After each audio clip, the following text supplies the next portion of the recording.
வறட்சின்னா நிறைய பேருக்கு பிடிக்காது, ஆனா வறட்சியில தான் செழிப்பை இருக்கு. ஆமென்.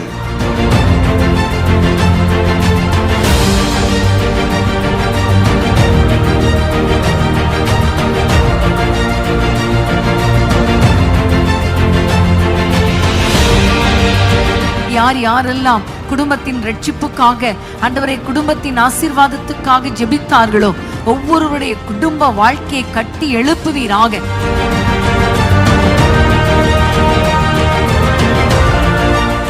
வீட்டுக்குள்ளே சமாதானத்தின் கதவுகள் திறக்கப்படுவதாக, ஒப்புரவாக்குதல் உண்டாவதாக, தேவனை நித்தமும் ஆராதிக்கிற வீடுகளாய் மாறுவதாக.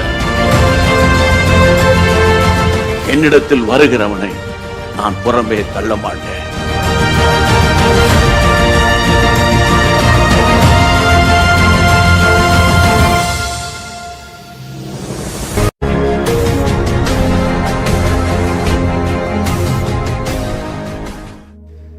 ஹல்லேலூயா. நம்ம எல்லாரும் சேர்ந்து இந்த மாலை வேளையில் ஆண்டவருடைய சமூகத்தில் துதித்து பாடி ஜெபித்து ஆண்டவருடைய வார்த்தையை கேட்க இருக்கிறோம். ஆமென். மீண்டுமாய் உங்கள் ஒவ்வொருவரையும் இந்த யூடியூப் மூலமாக பார்ப்பது எங்களுக்கு மிகுந்த மகிழ்ச்சி. ஆமென். நம்ம எல்லாரும் கண்களை மூடி ஜெபம் செய்து இந்த மாலை கூடுகை நம்ம ஆரம்பிக்கலாம். அன்பு தேவனே, உம்மை உயர்த்துகிறோம், உம்மை மகிமைப்படுத்துகிறோம். மீண்டுமாய் உம்முடைய சமூகத்தில் ஒன்று கூடி வர நீர் எங்களுக்கு தந்த இந்த அருமையான ஸ்லாக்கியத்திற்காக நன்றி.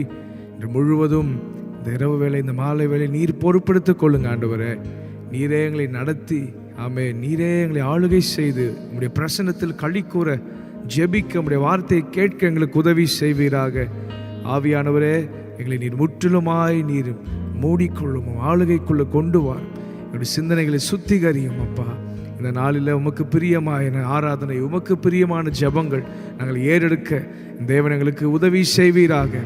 நீர் எங்களை நடத்துவீராக. இயேசு கிறிஸ்துவின் நாமத்தில் ஜெபிக்கிறோம் நல்ல பிதாவே, ஆமென். ஹல்லேலூயா. நம்ம எல்லாரும் சேர்ந்து சில பாடல்களை பாடி தேவ நாமத்தை மகிமைப்படுத்துவோம். போற்றுவோமே போற்றுவோமே எம் தேவரீரை. இவ்வேளையிலே ஒரு பழைய பாடல் நம்ம நல்ல கைகளை தட்டி பாடி தேவ நாமத்தை மகிமைப்படுத்த போகிறோம். எங்களோடு சேர்ந்து நீங்களும் கைகளை தட்டி பாடி ஆண்டவரை மகிமைப்படுத்துவோம். போற்றுவோமே போற்றுவோமே என் தேவரீரை இவ்வேளையிலே நன்றியுடனே. என் தேவரீரை இவ்வேளையிலே நன்றியுடனே.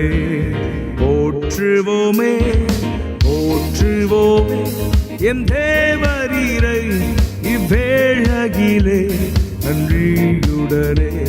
என் தேவரீரை இவ்வேளையிலே நன்றியுடனே. துங்கன் இயேசுவே தூயா உமக்கே துதிகள் சாற்றிடுவே. துங்கன் இயேசுவே தூயா உமக்கே துதிகள் சாற்றிடுவே. மங்க புகழும் மகிழ்ந்து போற்றி எங்கும் துதித்திடுவே. மங்க புகழும் மகிழ்ந்து போற்றி எங்கும் துதித்திடுவே. அங்குள்ளார எங்குமே ஒளி மங்கிடாமல் தங்கிட வேண்டும். அங்குள்ளார எங்குமே ஒளி மங்கிடாமல் தங்கிட வேண்டும். போற்றுவோமே போற்றுவோமே என் தேவரீரை இவ்வேளையிலே நன்றியுடனே. என் தேவரீரை இவ்வேளையிலே நன்றியுடனே. ஆழ்ந்த சேற்றில் அமிழ்ந்த எம்மையை அணைத்து எடுத்தோனே. ஆழ்ந்த சேற்றில் அமிழ்ந்த எம்மையை அணைத்து எடுத்தோனே. ஆழிதனில் எம் பாவம் எரிந்த அன்னை உத்தமன். ஆழிதனில் எம் பாவம் எரிந்த அன்னை உத்தமன். அன்றும் என்றும் என்றும் துதிப்பே மன்னவனையே மனதிலே.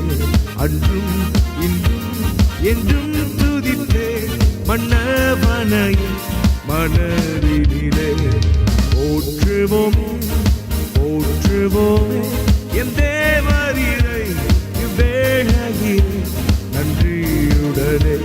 என் தேவரீரை இவ்வேளையிலே நன்றியுடனே. பாவம் போக்கியே கோபம் மாற்றியே ரோகம் தொலைத்தோனே. சொல்லுவோம்.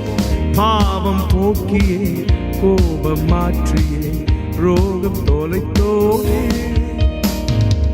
துரோகி என்னையே சுத்திகரித்த தூய வேந்தனே.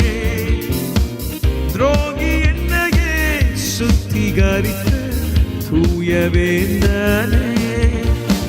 தூயா தேயா காயம் மாற்றியே கருணாநிதியே பரிகாரியே. தூயா தேயா காயம் மாற்றியே கருணாநிதியே பரிகாரியே. போற்றுவோமே போற்றுவோமே என் தேவரீரை இவ்வேளையிலே நன்றியுடனே. என் தேவரீரை இவ்வேளையிலே நன்றியுடனே. பாரில் என்னையை பிரித்தெடுத்தோனே தாவி வந்தோனே. பாரில் என்னையை பிரித்தெடுத்தோனே தாவி வந்தோனே. அகமதினிலே ஆவியினிட அருள் நிறைந்தவரே. அகமதினிலே ஆவியினிட அருள் நிறைந்தவரே. தரிசனம் தந்த தேவனே பரிசுத்தமா அருள் ஜீவிக்க. தரிசனம் தந்த தேவனே பரிசுத்தமா அருள் ஜீவிக்க. போற்றுவோமே போற்றுவோமே என் தேவரீரை இவ்வேளையிலே நன்றியுடனே. என் தேவரீரை இவ்வேளையிலே நன்றியுடனே. பூரணராகவே பூவில் வாழ்ந்திட கிருபை அளித்தோனே. சொல்லுவோமா. பூரணராகவே பூவில் வாழ்ந்திட கிருபை அளித்தோனே. புகழை விரும்பேன் மகிழ்வேன் தினமே மகிமை செலுத்திடுவேன். புகழை விரும்பேன் மகிழ்வேன் தினமே மகிமை செலுத்திடுவேன். ஓடே தேனே கொல்லாதோ கானம் பாடியே துதித்திடுவேன். ஓடே தேனே கொல்லாதோனே கானம் பாடியே. சுலம கோனே ஓடே தேனே கொல்லாதோனே கானம் பாடியே. மின் சொல்வோம். ஓடே தேனே கொல்லாதோனே கானம் பாடியே துதித்திடுவேன். போற்றுவோமே போற்றுவோமே என் தேவரீரை இவ்வேளையிலே நன்றியுடனே. என் தேவரீரை இவ்வேளையிலே நன்றியுடனே. போற்றுவோம் போற்றுவோமே போற்றுவோமே என் தேவரீரை இவ்வேளையிலே நன்றியுடனே. என் தேவரீரை இவ்வேளையிலே. அகிலத்தையும் அகிலத்தையும் ஆகாயத்தையும் முந்தன் வல்ல பராக்கிரமத்தாலே ஆண்டவரே நீ சீர்திருத்திரே உந்தன் வல்ல கரத்தினாலே. அகிலத்தையும் ஆகாயத்தையும் முந்தன் வல்ல பராக்கிரமத்தாலே ஆண்டவரே நீ சீர்திருத்திரே உந்தன் வல்ல பரத்தினாலே. ஆகாதது ஒன்றும் இல்லை உம்மால் ஆகாதது ஒன்றும் இல்லை. ஆகாதது ஒன்றும் இல்லை உம்மால் ஆகாதது ஒன்றும் இல்லை. சர்வ வல்லவர் கனமகிமைக்கு பாத்திரரே. ஆகாதது ஏதுமில்லை உம்மா ஆகாதது ஒன்றும் இல்லை. ஆகாதது ஏதுமில்லை உம்மா ஆகாதது ஒன்றும் இல்லை.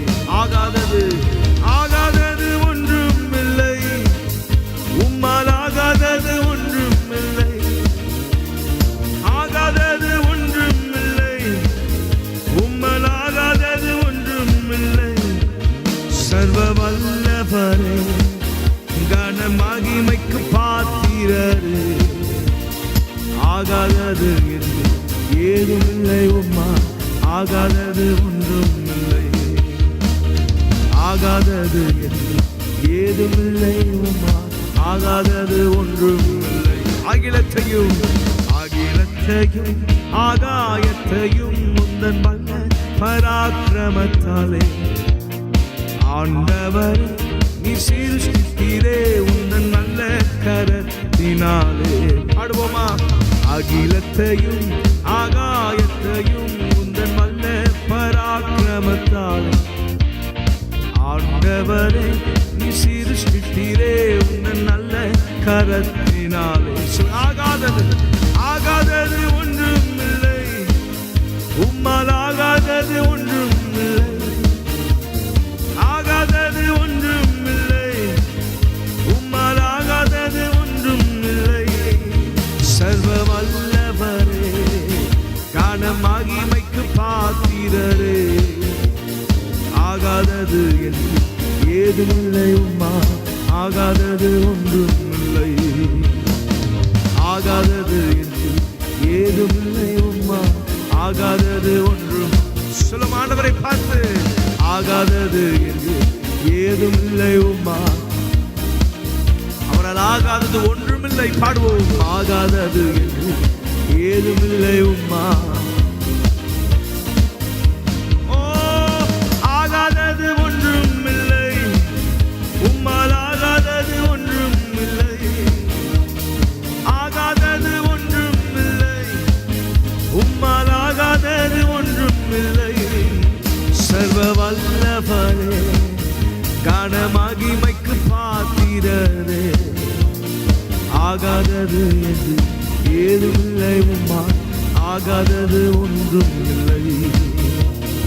ஆகாதது என்று ஏதுமில்லை. உம்மா இன்னும் ஒரு முறை சொல்லுவோம். ஆகாதது என்று ஏதுமில்லை. ஆகாதது என்று. Nothing is too difficult for Jesus. ஆகாதது ஆகாதது என்று ஏதுமில்லை. உம்மா ஆகாதது ஒன்றுமில்லை. ஹல்லேலூயா. நம்மை காக்கிற தேவன் அவர். அவருக்கு எதுவும் லேசான காரியம். ஆமென். இன்னொரு பாடலை பாடுவோம். என்னை காக்க கர்த்தர் உண்டு, கருத்தாய் என்னை காப்பார், ராப்பகல் கண்ணுறங்காமல் கண்மணி போல் காப்பார். ஆமென் ஆமென். சங்கீதம் 121 எழுதப்பட்டிருக்கிறது, இஸ்ரவேலை காக்கிறவர் அவர் உறங்குவதும் இல்லை தூங்குவதும் இல்லை. ஆமென். நம்மை காக்கிற ஆண்டவர் எப்பொழுதுமே ஆமென் கண் விழித்து கொண்டு கண்ணு உறங்காமல் நம்மை பாதுகாக்கிறார். அந்த நல்ல தேவனை துதித்து பாடுவோமா? என்னை காக்க கர்த்தர் உண்டு. ஒரு பழைய பாடல் நம்ம சேர்ந்து பாடி தேவன் நாமத்தை மகிமைப்படுத்துவோம். என்னை காக்க கர்த்தர் உண்டு, கருத்தாய் என்னை காப்பா, ராப்பகல் கண்ணுறங்காமல் கண்மணி போல காப்பா. என்னை காக்க கர்த்தர் உண்டு, கருத்தாய் என்னை காப்பா, ராப்பகல் கண்ணுறங்காமல் கண்மணி போல காப்பா. மீண்டும் சொல்வோம். என்னை காக்க கர்த்தர் உண்டு, கருத்தாய் என்னை காப்பா, ராப்பகல் கண்ணுறங்காமல். மீண்டும் சொல்வோம். என்னை காக்க கர்த்தர் உண்டு, கருத்தாய் என்னை காப்பா, ராப்பகல் கண்ணுறங்காமல் கண்மணி போல காப்பா. என் கால்கள் கல்லில் இடராமல் தூதர்கள் கொண்டு காப்பா. நான் படுத்து உறங்கினாலும் அவன் கண்ணுறங்காமல் காப்பா. என் கால்கள் கல்லில் இடராமல் தூதர்கள் கொண்டு காப்பா. நான் படுத்து உறங்கினாலும் அவன் கண்ணுறங்காமல் காப்பா. என்னை காக்க கர்த்தர் உண்டு, கருத்தாய் என்னை காப்பா, ராப்பகல் கண்ணுறங்காமல் கண்மணி போல காப்பா. என்னை காக்க கர்த்தர் உண்டு, கருத்தாய் என்னை காப்பா, ராப்பகல் கண்ணுறங்காமல். என் கால்கள் கல்லில் இடராமல் தூதர்கள் கொண்டு காப்பா. நான் படுத்து உறங்கினாலும் அவர் கண்ணுறங்காமல் காப்பான். என் கால்கள் கண்ணில் இடராமல் தூதர்கள் கொண்டு காப்பான். நான் படுத்து உறங்கினாலும் அவர் கண்ணுறங்காமல் காப்பான். என்னை காக்க கர்த்தருண்டு, கருத்தாய் என்னை காப்பான். ராப்பகல் கண்ணுறங்காமல் கண்மணி போல காப்பான். என்னை காக்க கர்த்தருண்டு, கருத்தாய் என்னை காப்பான். ராப்பகல் கண்ணுறங்காமல் பகல் நேரம் பறந்திடும் அம்பும் ஒன்றும் செய்ய முடியாது. ராஜாம பயங்கரத்தாலும் ஒன்றும் செய்ய முடியாது. சொல்லுங்க, பகல் நேரம் பறந்திடும் அம்பும் ஒன்றும் செய்ய முடியாது. ராஜாம பயங்கரத்தாலும் ஒன்றும் செய்ய முடியாது. இருளில் நடமாடும் கொள்ளை நோயும் ஒன்றும் செய்யாதே. மத்தியான பாழாக்கும் சங்காரம் ஒன்றும் செய்யாதே.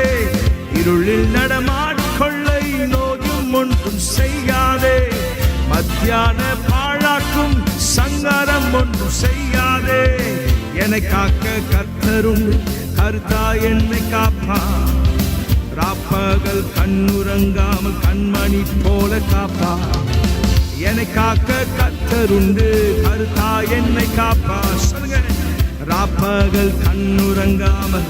கூட சேர்ந்து பாடுவீங்களா? என்னை காக்கும் கர்த்தருண்டு, கருத்தாய் என்னை காப்பான். ராப்பகல் கண்ணுறங்காமல் கண்மணி போல காப்பான். One more time. என்னை காக்க கர்த்தருண்டு, கருத்தாய் என்னை காப்பான். ராப்பகல் கண்ணுறங்காமல் கண்மணி போல காப்பான்.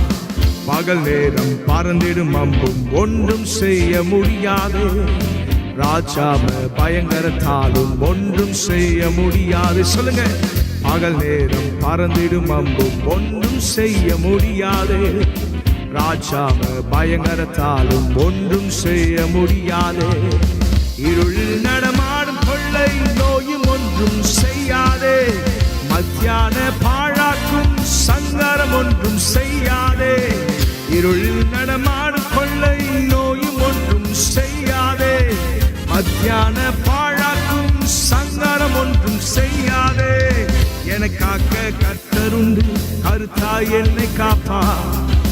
ராப்பகல் கண்ணுறங்காமல் கண்மணி போல காப்பான். என்னை காக்க கர்த்தருண்டு, கருத்தாய் என்னை காப்பான். ராப்பகல் கண்ணுறங்காமல். என்னை காக்க கர்த்தர், என்னை காக்க கர்த்தருண்டு, கருத்தாய் என்னை காப்பான். ராப்பகல் கண்ணுறங்காமல் கண்மணி போல காப்பான். என் கால்கள் கண்ணில் இடராமல் தூதர்கள் கொண்டு காப்பான். நான் படுத்து உறங்கினாலும் அவர் கண்ணுறங்காமல் காப்பான்.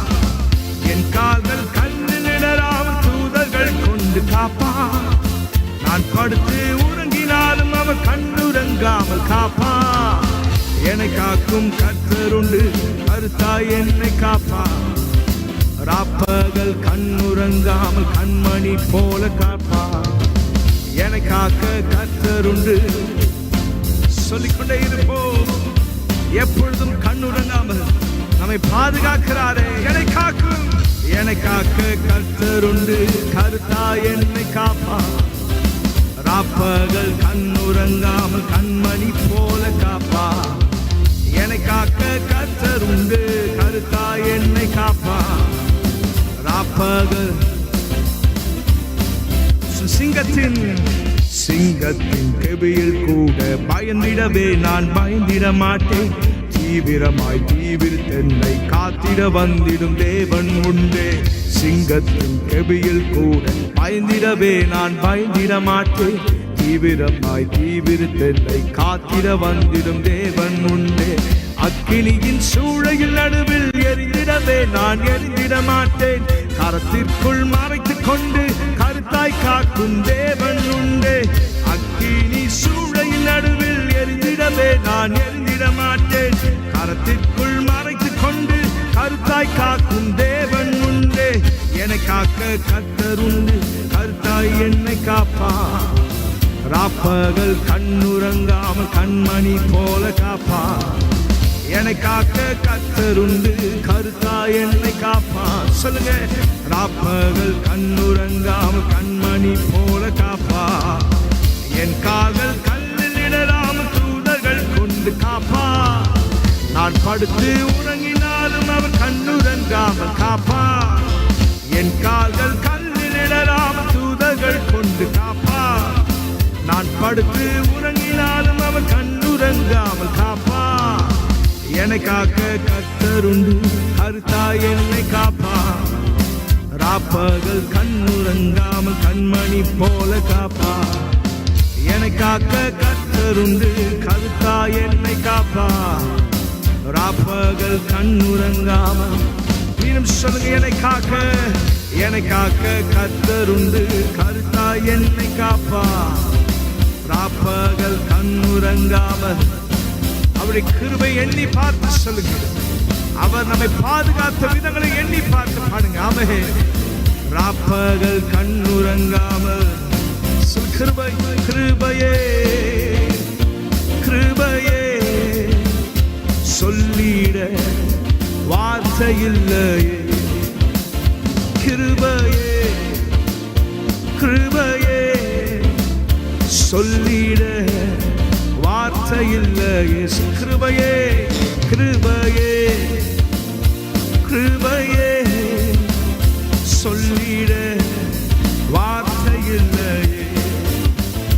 நிற்பதும் கிருபைதான், கிருபைதான். கண்களை மூடி கிருபையே, கிருபையே, கிருபையே சொல்லிட வார்த்தை இல்லையே. நிற்பதும் கிருபைதான், கிருபைதான், தேவ கிருபைதான். நின்னது, நின்னது தயையா, தயையா, உந்தன் தயையா. நிற்பதும், நிற்பதும் கிருபைதான், கிருபைதான், உந்தன் கிருபைதான். இன்னும் ஒரு முறை சொல்லுவோம். நிற்பதும் கிருபைதான், கிருபைதான், உந்தன் கிருபை. ஹல்லேலூயா. நல்ல கைகளை தட்டி ஆண்டவருக்கு நன்றி செலுத்துங்க. ஆண்டவரே, உம்முடைய கிருபை எங்களை தினந்தோறும் பாதுகாக்கிறது. ஹல்லேலூயா. வாதை அணுகாமல் நம்மை பாதுகாக்கிறாரே. எல்லாரும் கண்களை மூடி, எல்லாரும் கண்களை மூடி. எங்களை பாதுகாக்கிற தேவனே, உமக்கு நன்றின்னு சொல்லி எங்கள் கூடாரத்தை வாதை அணுகாதபடிக்கு ஆண்டவரே நீர் பாதுகாக்கிறீர். சந்தோஷத்தினால் எங்களை நிரப்புகிறீர், மகிழ்ச்சியினால் எங்களை நிரப்புகிறீர். உமக்கு நன்றி அப்பா. எல்லாரும் கைகளை உயர்த்தி சொல்லுங்க, உமக்கு நன்றி. ஹல்லேலூயா. உம்மை உயர்த்துகிறோம், உம்மை மகிமைப்படுத்துகிறோம். எல்லா துதிக்கும் பாத்திரரே, எல்லா கணத்திற்கும் பாத்திரரே, உம்மை உயர்த்துகிறோம் அப்பா. சொல்லுங்க, எல்லாரும் வாய்களை விரிவாய் திறந்து சொல்லுங்க, என் ஆண்டவரே என்னை பாதுகாக்கிறீர், என் குடும்பத்தை பாதுகாக்கிறீர். நாங்கள் எம்மாத்திரம். ஹல்லேலூயா. சொல்லுங்க, நாங்கள் எம்மாத்திரம், நாங்கள் எம்மாத்திரம். நன்றி அப்பா. ஹல்லேலூயா. எங்களை தேடி வந்தவரே, எங்களை ரட்சித்தவரே, உமக்கு நன்றிகளை செலுத்துகிறோம். எங்களை பாதுகாக்கிறீர். கோழி தன் குஞ்சுகளை பாதுகாக்கிறது போல் எங்களை பாதுகாக்கிறீர். ஹல்லேலூயா. உம்முடைய சிறகின் கீழ் வைத்து பாதுகாக்கிறீர். ஹல்லேலூயா. உமக்கு நன்றின்னு சொல்லுங்க, நன்றின்னு சொல்லுங்க. பறந்து காக்கும் பட்சியை போல எங்களை பாதுகாக்கிறவரே, பாதுகாக்கிறவரே உமக்கு நன்றி. எங்களை போஷிக்கிறவரே உமக்கு நன்றி. எங்களை வழி நடத்துகிறவரே உமக்கு நன்றி. எங்கள் ஆமென் மெய்ப்பரே உமக்கு நன்றி. சொல்லுங்க, பராக்கிரமம் அல்ல, கையின் பலனால் அல்ல, உந்தய வல்லவோ என்னை நடத்தினது. பராக்கிரமம் அல்ல, கையின் பலனால் அல்ல, உந்தய வல்லவோ நடத்தினது. நம்முடைய பராக்கிரமம் அல்ல, நம்முடைய திறன் அல்ல, நம்முடைய தாளந்து அல்ல. அப்படி கிருபையினால் நாம் இவ்வளவு உயரத்திற்கு வந்திருக்கிறோம். எத்தனை பேர் சொல்லுறீங்க? அவருடைய கிருபையினால நம்ம ஜீவனோடு இருக்கிறோம். அதை உணர்ந்து பார்த்து எல்லாரும் கண்களும் மூடி ஹல்லேலூயா கைகளை உயர்த்தி ஆண்டவரை பார்த்து சொல்லு. பராக்கிரமம் அல்ல, கையின் மேலனால் அல்ல, உந்தயவல்லவோ என்னை நடத்தினது. என் திறனால் அல்ல, கையின் மேலனால் அல்ல, உந்தயவல்லவோ. சொல்லின் பராக்கிரமம் அல்ல, கையின் மேலனால் அல்ல, உந்தயவல்லவோ என்னை நடத்தினது. என் திறனால் அல்ல, கையுட பலத்தால் அல்ல, உந்தயவல்லவோ என்னை நடத்தினது. நின்ன கிருபையா கிருபையா தேவ கிருபையா நடத்தும் நயவா நயவா நித்திய தயவ கிருபையா கிருபையா கிருபையா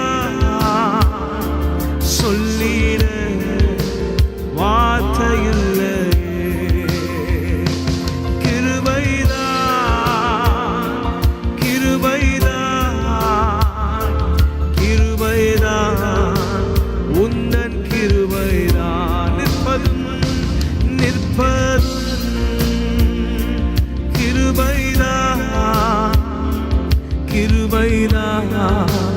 உந்தன் கிருபை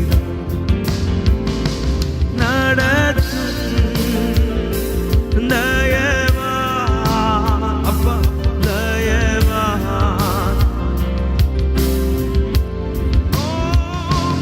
என்னில் அடங்கா நன்மைகள் யாவையும் எனக்கு அளித்திடும் நாதனே.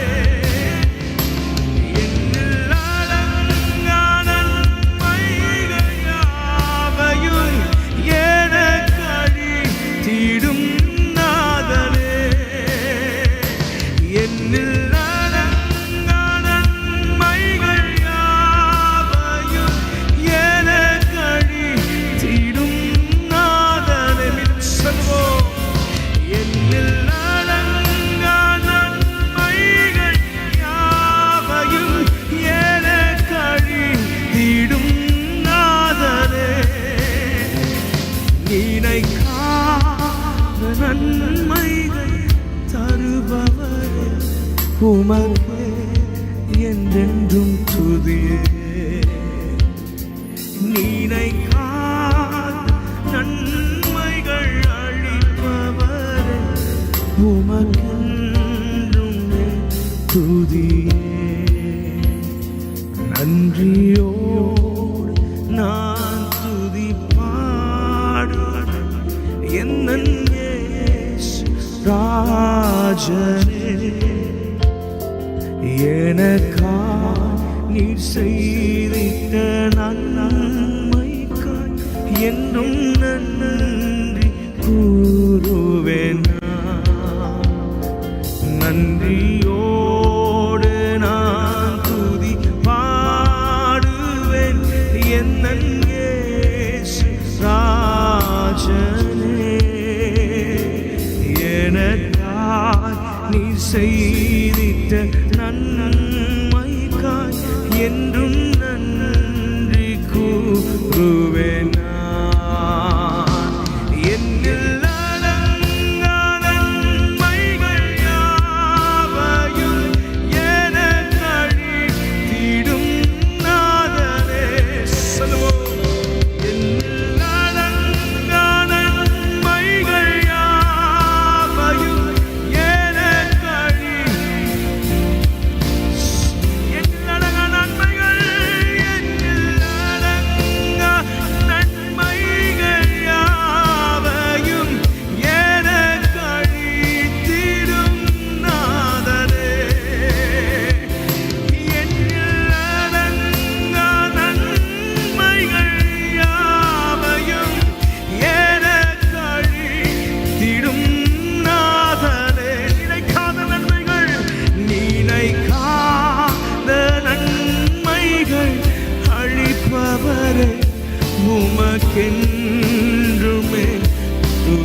அவர் செய்தாரே. எதிர்பார்க்கவே இல்லை, ஆனா இவ்வளவு கிருபையும் இவ்வளவு நன்மையையும் இவ்வளவு உயர்வுகளையும் ஆண்டவர் நமக்கு தந்தாரே. அதை எண்ணி பார்த்து கைகளை 2 கைகளை விரித்து ஆண்டவரே, எண்ணில் அடங்காத நன்மைகளுக்காக நன்றி. மீண்டும் சொல்லுவோம், எண்ணில் அடங்கா நன்மைகள் யாவையும் ஏலக்காழி தீடும் நாதலே. எண்ணில் அடங்கா நன்மைகள் யாவையும் ஏலக்காழி தீடும் நாதலே. நினைக்காத நன்மைகள் அழிப்பவரே, உமக்கென்றுமே துதியே. நினைக்காத நன்மைகள் அழிப்பவரே, உமக்கென்றுமே துதியே. நன்றியோடு நான் துதி பாடுவேன் எந்தன் இயேசுராஜனே. எனக்கா நீ செய்திட்ட நன்மைக்கா என்றுமே.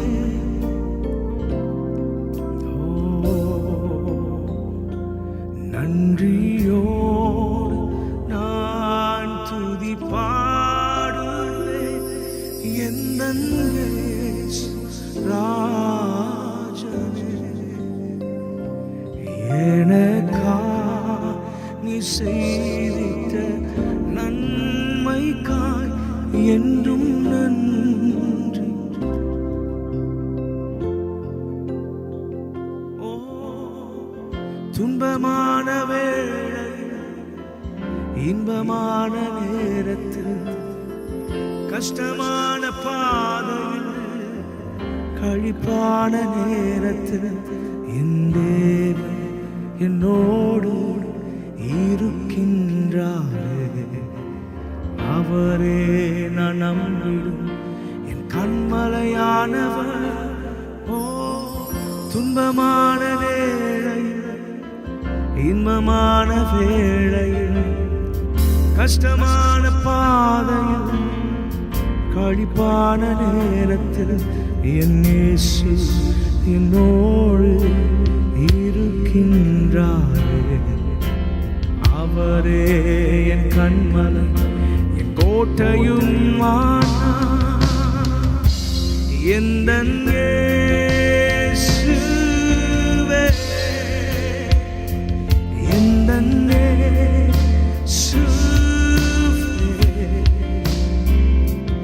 எந்தன் இயேசுவே.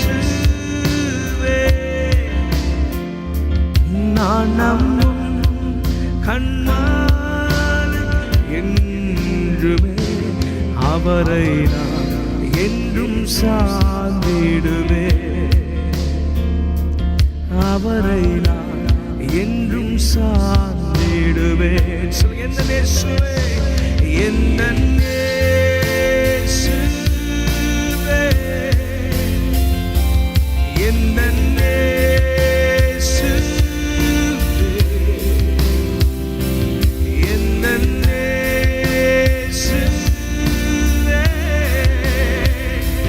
நான் நம்பும் கண்மலை என்றுமே, அவரை நான் என்றும் சார்ந்திடுவே.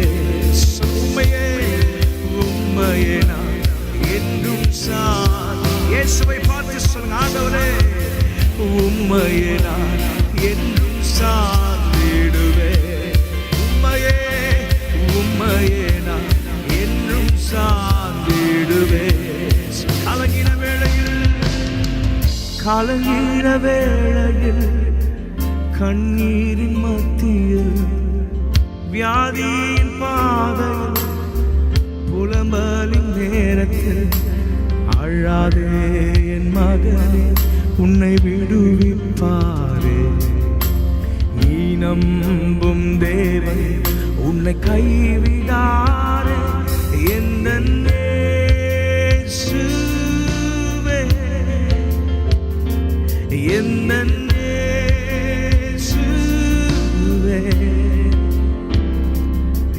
எந்தன் இயேசுவே நான் நம்பும் கண்மாலை என்றுமே அவரை நான் என்றும் சார்ந்திடுவேன் அவரை நான் என்றும் சார்ந்திடுவேன் எந்தன் இயேசுவே எந்தன் இயேசுவே எந்தன் இயேசுவே எந்தன் இயேசுவே நான் நம்பும் கண்மாலை என்றுமே அவரை நான் என்றும் சார்ந்திடுவேன் அவரை நான் ஒரு அர்ப்பணிப்போடு சொல்லுங்க ஆண்டவரே உம்மையே நான் சார்ந்திருப்பேன் no matter what happens in my life I will keep on believing in you I will keep on worshiping you I will keep on following you சொல்லுங்க எந்தன் இயேசுவே எந்தன் இயேசுவே எந்தன் இயேசுவே எந்தன் இயேசுவே நான் நம்பும் கண்மாலை என்றுமே அவரை நான் என்னும் சார்ந்திடுவேன் இயேசுவை நான் என்றும் சார்ந்திடுவேன் அவரை நான்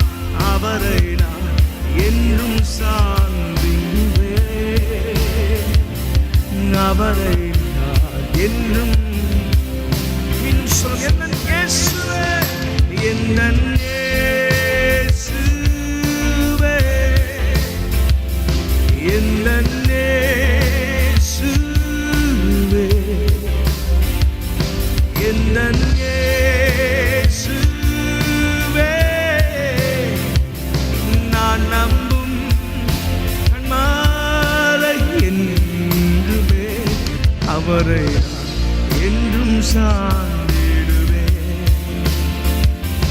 அவரை நான் என்றும் சார்ந்திடுவேன் அவரை நான் என்றும் ஓ நன்றி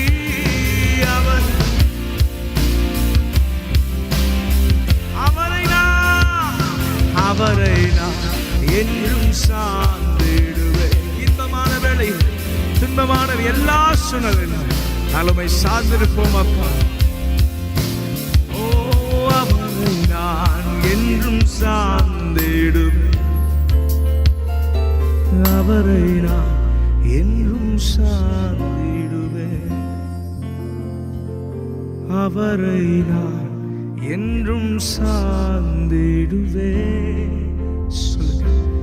அவரை நான் என்றும் சார்ந்திடுவேன் ஓ ஆராதனை உமக்கே ஆராதனை உமக்கே ஆராதனை உமக்கே ஆராதனை உமக்கே கடைசியை பாடி முடிப்போமா ஆராதனை உமக்கே ஆராதனை உமக்கே ஆராதனை உமக்கே ஆராதனை உமக்கே ஓ ஆராதனை உமக்கே ஆராதனை உமக்கே ஆராதனை உமக்கே ஆராதனை உமக்கே எல்லா துதி கன மகிமை ஒருவருக்கே செலுத்துகிறோம் இயேசுவின் நாமத்தில் துதிக்கிறோம் எங்கள் நல்ல பிதாவே, ஆமென். பிரியமான தேவ பிள்ளைகளே, இந்த நேரத்தில் நம்ம வேதத்தை திறந்து ஆண்டவருடைய வார்த்தையை நம்ம கேட்க போகிறோம். ஏசாயா தீர்க்கதரிசியின் புத்தகத்துக்கு நேராக வேதத்தை திறந்து கொள்ளுங்கள். 40ஆம் அதிகாரம் 30ஆம் வசனத்தை நாம் வாசிப்போம். 31ஆம் வசனத்தை நாம் வாசிப்போம். ஏசாயா 40:31. கர்த்தருக்கு காத்திருக்கிறவர்களோ புதுபெலன் அடைந்து கழுகுகளைப் போல செட்டைகளை அடித்து எழும்புவார்கள். அவர்கள் ஓடினாலும் இளைப்படையார்கள், நடந்தாலும் சோர்ந்து போகார்கள். ஆமேன். பிரியமான தேவ பிள்ளைகளே, இந்த இடத்திலே பார்க்கிறோம் சோர்ந்து போனவர்கள். அதாவது நீங்க 29ஆம் வசனத்தை வாசித்தீங்கன்னா ஏசாயா 40:29 வாசிக்கலாமே. சோர்ந்து போகிறவனுக்கு அவர் பலன் கொடுத்து சத்துவம் இல்லாதவனுக்கு சத்துவத்தை பெருக பண்ணுகிறார். ஆமேன். சோர்ந்து போகிறவருக்கு அவர் பலன் கொடுக்கிற தேவனாய் இருக்கிறார். ஆமேன். அநேக நேரங்கள்ல நம்முடைய வாழ்க்கையில நம்ம சோர்ந்து போய் விடுகிறோம் இல்லையா? நிறைய சோர்வுகள், நிறைய போராட்டங்கள், நிறைய வேதனைகள், இப்படிப்பட்ட சூழ்நிலையில நம்ம வாழ்ந்து கொண்டு இருக்கிற இந்த நாட்கள்ல நம்ம ஆண்டவர் எப்படிப்பட்டவர்? சோர்ந்து போகிறவர்களுக்கு அவர் பலன் கொடுக்கிறவர், சத்துவம் இல்லாதவனுக்கு அவர் சத்துவத்தை பெருக பண்ணுகிறவர். 31ஆம் வசனத்துல பார்த்தோம், கர்த்தருக்கு காத்திருக்கிறவர்களுக்கு தான் கர்த்தர் ஒரு புது பலனை கொடுப்பேன் என்று ஆண்டவர் சொல்லுகிறார்.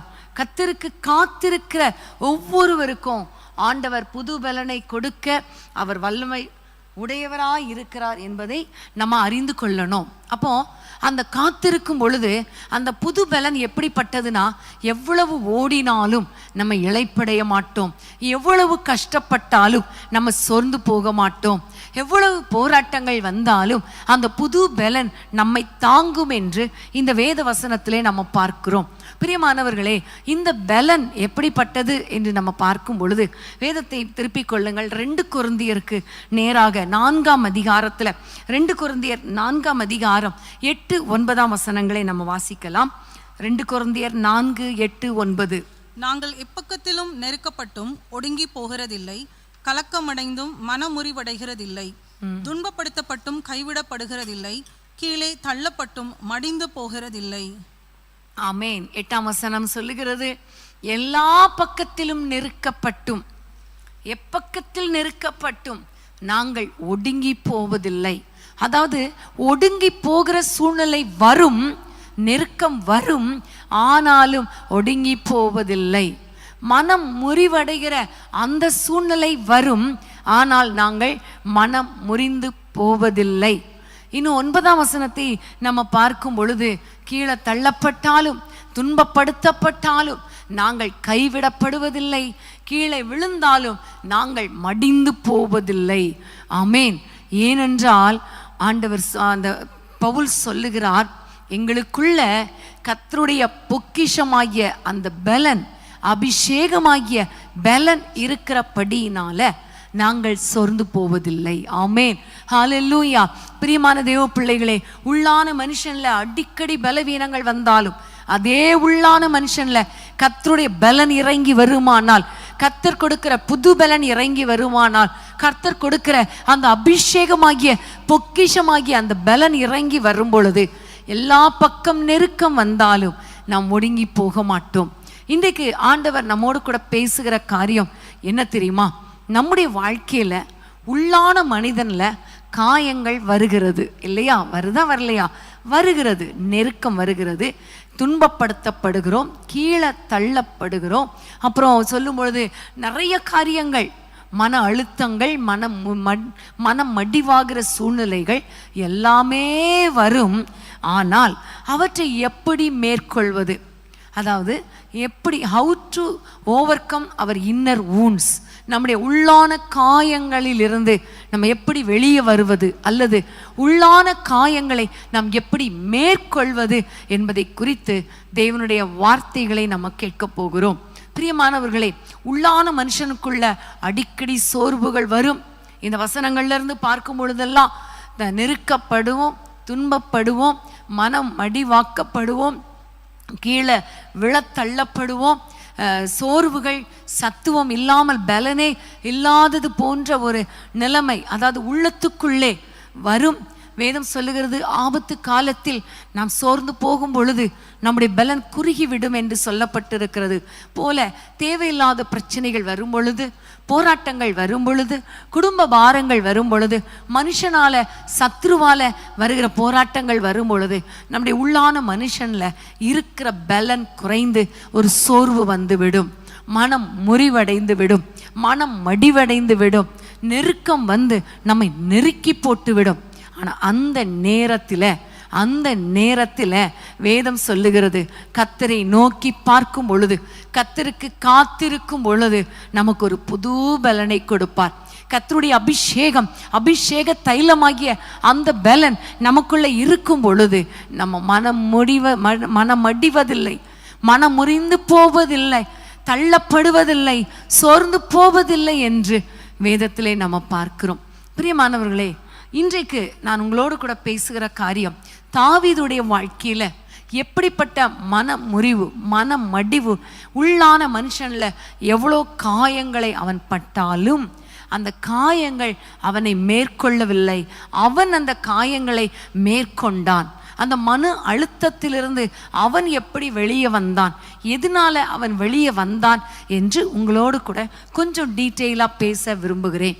நான் போன வாரத்தில் பேசின பொழுது அன்னாளுடைய வாழ்க்கையில் அவள் எவ்வளவு கஷ்டப்படுத்தப்பட்டு மன மடிவான அந்த சூழ்நிலையில், மனம் கசந்து போன சூழ்நிலையில் அவள் எப்படி அதிலிருந்து வெளியே வந்தாள், அவள் எப்படி கர்த்தருக்குள் தன்னை திடப்படுத்தி கொண்டாள் என்று நான் உங்களோடு கூட பகிர்ந்து கொண்டேன். அது அநேகருக்கு ஆசீர்வாதமாய் இருந்தது. இன்றைக்கு தாவீதுடைய வாழ்க்கையிலிருந்து எப்படி தாவீது அந்த மன மடிவு, உள்ளான காயங்களிலிருந்து வெளியே வந்தானோ, அதே போல நாமும் வெளியே வர முடியும் என்கிற காரியத்தை இன்றைக்கு வேதத்திலிருந்து நாம் கற்றுக்கொள்ள போகிறோம். தாவீதுடைய வாழ்க்கையை பார்க்கும் பொழுது 1 சாமுவேல் புத்தகத்தில் 17ஆம் அதிகாரத்தில் 16ஆம் அதிகாரத்திலிருந்து அவருடைய சம்பவம் வருகிறது.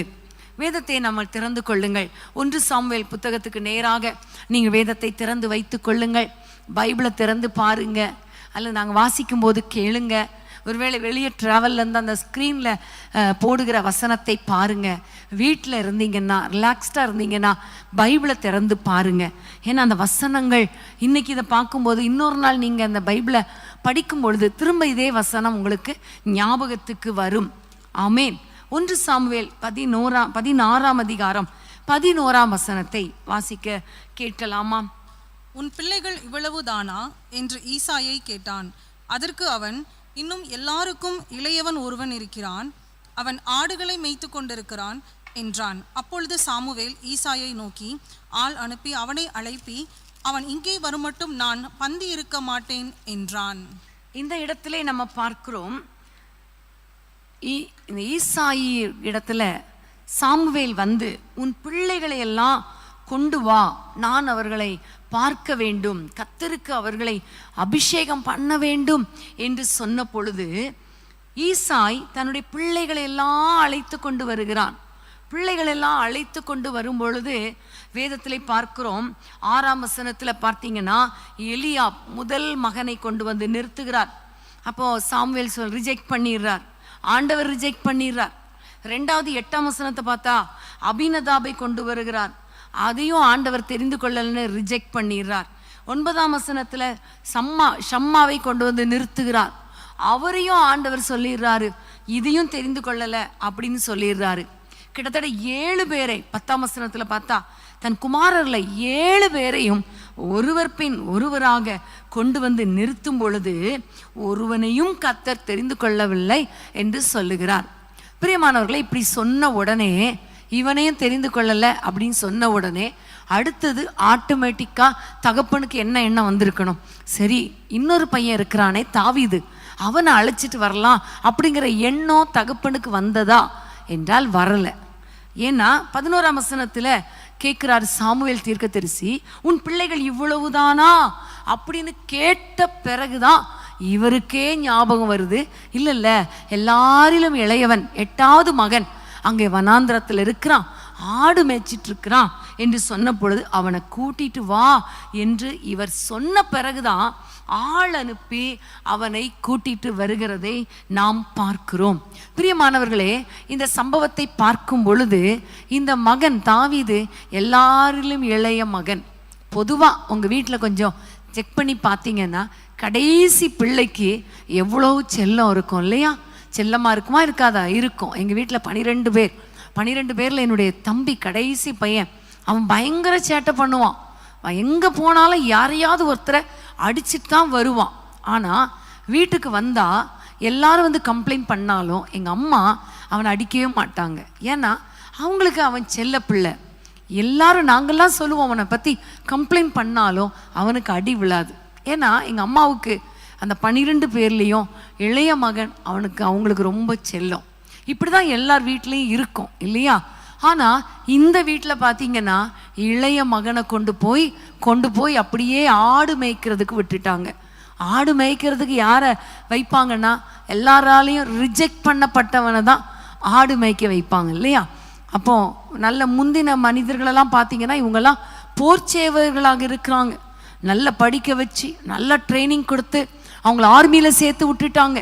நல்ல ஒரு போர்ச்சேவர்கள், நல்ல ஒரு ஹை அந்தஸ்தில் இருக்கிறாங்க. ஆனால் இவனை தகப்பன் வனாந்திரத்தில் விட்டுட்டான், ஆடு மேய்க்க விட்டுட்டார். அப்போ அந்த மகனுக்கு இருதயத்தில் ஆட்டோமேட்டிக்காக ஒரு காயம் வருமா வராதா? கண்டிப்பாக வந்திருக்கணும். ஆனால் இந்த தாவீதுடைய வாழ்க்கையில் பார்க்கும் பொழுது அந்த மனதில் அந்த ஒரு காயம் கூட அவனுக்குள்ளே வராதபடிக்கு அவன் அந்த நேரத்தில் அவன் எதிர்த்து நின்றான். தகப்பன் என்னை மறந்து விட்டாலும் பரவாயில்லை, அவனுக்குள்ளே ஒரு எண்ணம், கர்த்தர் என்னை மறக்க மாட்டார். ஆமென். மனிதர்கள் கைவிட்டாலும் கர்த்தர் என்னை கைவிட மாட்டார் என்கிற இந்த எண்ணம் அவனுடைய உள்ளத்தை காயப்படுத்தல, அந்த உள்ளத்தை தைரியப்படுத்தியது. ஆமென். பிரியமான தேவ பிள்ளைகளே, இன்றைக்கு உங்க குடும்பத்துல உங்களை யாராவது ரிஜெக்ட் பண்ணி இருக்கலாம். உங்களுடைய சகோதரர்களோ அல்லது சகோதரிகளோ அல்லது பெற்றோரோ, ஒருவேளை அவங்கெல்லாம் நல்ல ஹை பொசிஷனில் இருக்கும் பொழுது உங்களை தேடாம உங்களை ஒதுக்கி அவ்வளவுதான் அப்படின்னு உங்களுடைய வாழ்க்கையை அப்படியே விட்டுருக்கலாம். வனாந்திரம் போல உங்கள் வாழ்க்கை இருக்கலாம். இந்த தாவீது சின்ன பையன் தானே, கொஞ்சம் யோசித்திருப்பான் இல்லையா? வனாந்திரத்தில் நான் இப்படி கடந்து ஆடு மேய்க்க வேண்டியது இருக்குது, எல்லாரும் வீட்டில் இருக்காங்க அல்லது எல்லாரும் அரண்மனையில் இருக்கிறாங்க, நான் மட்டும் இங்கே இருக்கிறேனே என்று நினைத்திருக்கலாம். நாம இருந்தால் அப்படி நினைப்போம். ஆனால் இவனுக்குள்ளே அந்த ஒரு ஊண்டு கூட, உள்ளான மனிதன்ல அந்த ஒரு காயம் கூட உள்ள வர்றதுக்கு இந்த தாவீது அலோ பண்ணவே இல்லை, அனுமதிக்கவே இல்லை. ஏன்னா அவருடைய வேலை என்னன்னா தினம்தோறும் சுரமண்டலம் வாசித்து கொண்டு ஆண்டவரை துதித்து கொண்டே இருந்தார். இடம் வனாந்திரமாய் இருந்தாலும், பாதை நெருக்கமாய் இருந்தாலும், பெற்றோரால உடன் பிறந்தவர்களால ஒதுக்கப்பட்டிருந்தாலும், நினைவு கூட இல்லை, இன்னொரு பிள்ளை இருக்கிறாங்கிற ஒரு எண்ணம் கூட இல்லை, அப்படிப்பட்ட சூழ்நிலை இருந்தாலும் இந்த தாவீதுக்குள்ளே ஒரே ஒரு எண்ணம், கர்த்தர் என்னோடு கூட இருக்கிறார், மனிதர்களை விட அவர் என்னை நேசிக்கிறார், ஆகவே நான் அவரை துதிப்பேன், அவரை ஸ்தோத்தரிப்பேன் என்று சொல்லி வனாந்திரத்தில் கர்த்தரை துதித்து பாடிக்கொண்டே இருந்தார். சுரமண்டலத்தை வாசித்து வாசித்து வாசித்து அவரை துதித்து கொண்டிருந்தார் என்பது நம்ம எல்லாருக்கும் தெரியும் இல்லையா? அப்போ இந்த தாவீதுக்குள்ளே கர்த்தரை துதிக்கிற துதி, ஆண்டவரை நோக்கி ஜெபிக்கிற ஜெபம், ஆண்டவருடைய நாமத்தை குறித்து அவருக்குள்ளே இருக்கிற ஒரு சந்தோஷம், அதை குறித்து பாடி பாடி மகிமைப்படுத்துகிற அந்த காரியங்களினால உள்ளான மனுஷன் காயப்பட விடவே இல்லை. ஆமென். இன்னைக்கு நாம இருந்தா அவ்வளவுதான், அழுது அழுது அழுது அழுது. எங்கள் அம்மா என்கிட்ட பேசலை, அக்கா பேசலை, அண்ணன் பேசலை, அவங்க என்னை ரிஜெக்ட் பண்ணிட்டாங்க, இவங்க என்னை கண்டுக்கலை, இவங்க என்னை ஒன்றுமே சொல்லலை, இப்படி இப்படி இப்படி இப்படி சொல்லி சொல்லி சொல்லி சொல்லி நம்ம அழுது அழுது அழுது அழுது கண்ணீரே நமக்கு உணவாகி உள்ளே இருக்கிற காயத்தை இன்னும் கொஞ்சம் ஈட்டியை வச்சு குத்துறது மாதிரி குத்தி குத்தி குத்தி குத்தி இன்னும் காயப்படுத்தி இருப்போம். ஆனால் தாவீது பாருங்க, அந்த ஒரு சிந்தை கூட உள்ள வர விடலை.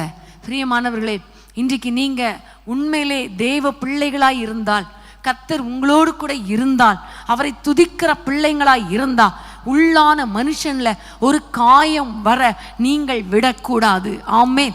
மனிதர்கள் எப்படி வேணா பேசலாம், நம்ம கூட இருக்கிறவங்களே நமக்கு குழி தோண்டுவாங்க, தோண்டட்டும், பரவாயில்ல, அதை பத்தி கவலை இல்லை. என்னை உயர்த்துகிறவர் ஆண்டவர். ஆமென். ஹல்லேலூயா.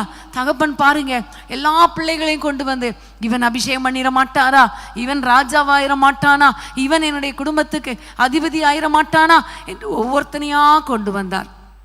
ஆனா ஆண்டவர் பாருங்க, உள்ளத்தை பார்க்கிறவர்.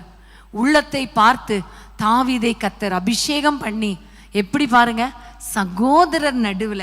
அந்த வசனத்தை வாசிக்கலாம், நீங்க எல்லாரும் வாசிங்க. 13ஆம் வசனம், 13ஆம் வசனம், 1 சாமுவேல் 16:13. அப்பொழுது சாமுவேல் தைல கொம்பை எடுத்து அவனை அவன் சகோதரர் நடுவிலே அபிஷேகம் பண்ணினான்.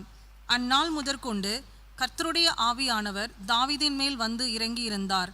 சாமுவேல் எழுந்து ராமாவுக்கு போய்விட்டான். ஆமென். ஹல்லேலூயா. பாத்தீங்களா, இவனை ஆண்டவர் சகோதரர் நடுவுல, தகப்பன் முன்பாகனும் போடாம விட்டுட்டாரு. ஆனா தகப்பன் முன்பாக சகோதரர் நடுவுல ஆண்டவர் தாவீதை அபிஷேகம் பண்ணினார். ஆமென். ஹல்லேலூயா. காரணம் என்ன நீங்க பாத்தீங்கன்னா, 18ஆம் வசனத்தை வாசிங்க. 18ஆம் வசனம். அப்பொழுது அந்த வேலைக்காரரில் ஒருவன் பிரதியுத்தரமாக, இதோ பெத்லெஹேமியனாகிய ஈசாயின் குமாரன் ஒருவனை கண்டிருக்கிறேன். அவன் வாசிப்பதில் தேறினவன், அவன் பராக்கிரமசாலி, யுத்த வீரன், காரிய சமர்த்தன், சௌந்தரியம் உள்ளவன், கர்த்தர் அவனோட கூட இருக்கிறார் என்றான். ஆமென். ஹல்லேலூயா. பாருங்க, ஆட்டு மந்தையில இருக்கிற அந்த தாவீதை குறித்து ஒருவன் சாட்சி சொல்லுகிறான். இவன் வாசிப்பதில் தேறினவன், பராக்கிரமசாலி, யுத்த வீரன், காரிய சமர்த்தன், சௌந்தரியம் உள்ளவன், கர்த்தர் அவனோட கூட இருக்கிறார். ஆமென். ஹல்லேலூயா. பிரியமானவர்களே, மற்றவங்க பார்த்து சவுல் இடத்துல இவருக்கு ஒரு சாட்சி கொடுக்கறாங்க, இவருக்கு சாட்சி கொடுக்கறாங்க. காரணம், இந்த சவுலுக்குள்ளே ஒரு பொல்லாத ஆவி அலக்களித்து கொண்டிருக்கும் பொழுது அதை விரட்டுவதற்காக ஒரு நல்ல தேவ ஆவி பெற்ற ஒருவனை தேடின பொழுதுதான் இந்த ஈசாயின் குமாரனாகிய தாவீதை குறித்து ஒரு சர்டிபிகேட்டே வருது. என்ன வருது? இவன் வாசிப்பதில் தேறினவன், யுத்த வீரன், அவனோடு கூட கர்த்தர் இருக்கிறார். ஆமென். ஹல்லேலூயா. இதுல இருந்து நமக்கு தெரியுது இல்லையா, அவன் நாட்டு மந்தையில கடந்தாலும் வனாந்திரத்துல இருந்தாலும் மற்றவங்க பார்க்கறாங்களோ பார்க்கலையோ, அவன் வாசித்து கொண்டே இருப்பான், வாசித்து கொண்டே இருப்பான். இன்னொரு வசனத்துல சொல்லப்பட்டு இருக்கும், தினந்தோறும், அதாவது 18ஆம் அதிகாரம் 10ஆம் வசனத்துல பார்க்கும் பொழுது, தாவீது தினந்தோறும் செய்கிறபடியே. அப்ப தினந்தோறும் அவர் சுரமண்டலத்தை எடுத்து வாசித்து கொண்டிருப்பார். காரணம், கர்த்தர் கூட இருந்ததுனால. பிரியமானவர்களே, இன்றைக்கு உங்களுடைய வாழ்க்கையில இப்படிப்பட்ட உள்ளான மனுஷன்ல காயம் ஏற்படுத்தக்கூடிய சூழ்நிலை வரலாம். ஆனால் அந்த சூழ்நிலையில நீங்க தினந்தோறும் வேதத்தை எடுத்து வாசியுங்க. சுரமண்டலத்தை வாசித்தது துதிக்கு அடையாளமா இருக்கிறது, கர்த்தரை மகிமைப்படுத்துவதற்கு அடையாளமா இருக்கிறது, கர்த்தரை ஆராதிப்பதற்கு அடையாளமா இருக்கிறது. இப்படி ஆராதித்து கொண்டே இருக்கணும். அது மாத்திரமல்ல, கர்த்தர் கூட இருக்கணும். அப்படின்னா என்ன அர்த்தம்? நம்ம அவரோடு கூட இருக்கணும். தாவீது கர்த்தரோடு கூட இருந்தார், கர்த்தர் அவனோடு கூட இருந்தார். ஸோ ஆண்டவரோடு கூட இருக்கிற ஒரு அனுபவம், ஆண்டவரை நோக்கி பார்க்கிற ஒரு அனுபவம். இந்த உலகத்தில் அவரை துதிப்பதை விட வேற எதுவும் எனக்கு சந்தோஷம் கிடையாது. ஆண்டவரை துதிப்பதை பார்க்கிலும் வேற ஒன்றும் எனக்கு சந்தோஷம் கிடையாது என்று நீங்கள் உங்களை ஸ்திரப்படுத்தி கொள்ளும் பொழுது, மனிதர்கள் உங்களை வேதனைப்படுத்தினாலும் அந்த வேதனை உங்களுடைய இருதயத்தை தொடாது. மாறாக நீங்க என்ன செய்வீங்க தெரியுமா? மற்றவர்களுக்கு சுகத்தை கொடுக்கிறவர்களாக, மற்றவருடைய உள்ளான காயத்தை ஆற்றுகிறவர்களாக நீங்கள் மாறுவீர்கள். ஆமென். ஹல்லேலூயா. இதை தான் நம்ம பார்க்கிறோம். 16ஆம் அதிகாரம் 23ஆம் வசனத்தை வாசிப்போம். 16ஆம் அதிகாரம் 23ஆம் வசனம். அப்படியே தேவனால் விடப்பட்ட ஆவி சவுலை பிடிக்கும் போது தாவீது சுரமண்டலத்தை எடுத்து தன் கையினால் வாசிப்பான். அதனாலே பொல்லாத ஆவி அவனை விட்டு நீங்க சவுல் ஆறுதல் அடைந்து சொஸ்தமாவான். ஆமென். ஹல்லேலூயா. பிரியமானவர்களே, உள்ளான மனுஷன்ல வேதனைப்படுத்தப்படுறவங்க, கஷ்டப்படுத்தப்படுறவங்க, அந்த காயத்தினால அப்படியே சோர்ந்து போனவங்களால மற்றவங்களை சொஸ்தமாக்க முடியாது, மற்றவர்களை ஆறுதல் படுத்த முடியாது, மற்றவர்களுக்கு சுகத்தை கொடுக்க முடியாது. ஆனால் தாவீது அந்த உள்ளான மனுஷன்ல காயங்கள் ஏற்படுகிற சூழ்நிலை வந்தாலும் அதை தூக்கி எறிந்துவிட்டு கர்த்தரை நோக்கி பார்த்து கர்த்தரை துதித்து துதித்து துதித்து கர்த்தரோடு கூட தன்னுடைய நேரத்தை ஸ்பெண்ட் பண்ணினதினால அவனை கொண்டு மற்றவர்களுடைய உள்ளான காயத்தை ஆறுதல் அடைய பண்ணும்படி, சுகம் கொடுக்கும்படி ஆண்டவர் தாவீதை பயன்படுத்தினார். ஆமென். பொல்லாத ஆவி சவுலுக்குள்ள வரும் பொழுது அவனுடைய உள்ளத்துல எவ்வளவு கலக்கம் இருந்திருக்கும், எவ்வளவு போராட்டங்கள் இருந்திருக்கும். ஆனா அந்த உள்ளான மனுஷன்ல சவுல் பட்ட பாடுகளுக்கு சொஸ்தமாக்கும்படி, ஒரு மருந்தாக அவனுக்கு ஆறுதல் கொடுக்கும்படி, அவனுக்கு சுகத்தை கொடுக்கும்படி தாவீதை பயன்படுத்தினார். காரணம், அந்த உள்ளான காயங்கள் வந்த பொழுதும் அந்த காயங்களுக்கு இடம் கொடுக்காமல் கர்த்தருக்கு முதலிடம் கொடுத்தார். கர்த்தரை நோக்கி ஜெபித்தார். சுரமண்டலங்களை வாசித்து வாசித்து கர்த்தரை துதித்தார். பிரியமான தேவ பிள்ளைகளே, இன்றைக்கு மனிதர்களால உங்களுக்கு காயங்கள் வரும் பொழுது, சொந்த ஜனங்களால காயங்கள் வரும் பொழுது, சொந்த ஜனங்களே உங்களை மறந்து விடும் பொழுது, உள்ளான மனுஷன்ல காயங்கள் வரும் பொழுது, அந்த நேரத்துல நீங்க செய்ய வேண்டிய காரியம் என்ன தெரியுமா? கர்த்தரை துதிக்கணும், கர்த்தரை ஆராதிக்கணும், எப்பொழுதும் கர்த்தரோடு கூட இருக்கணும்.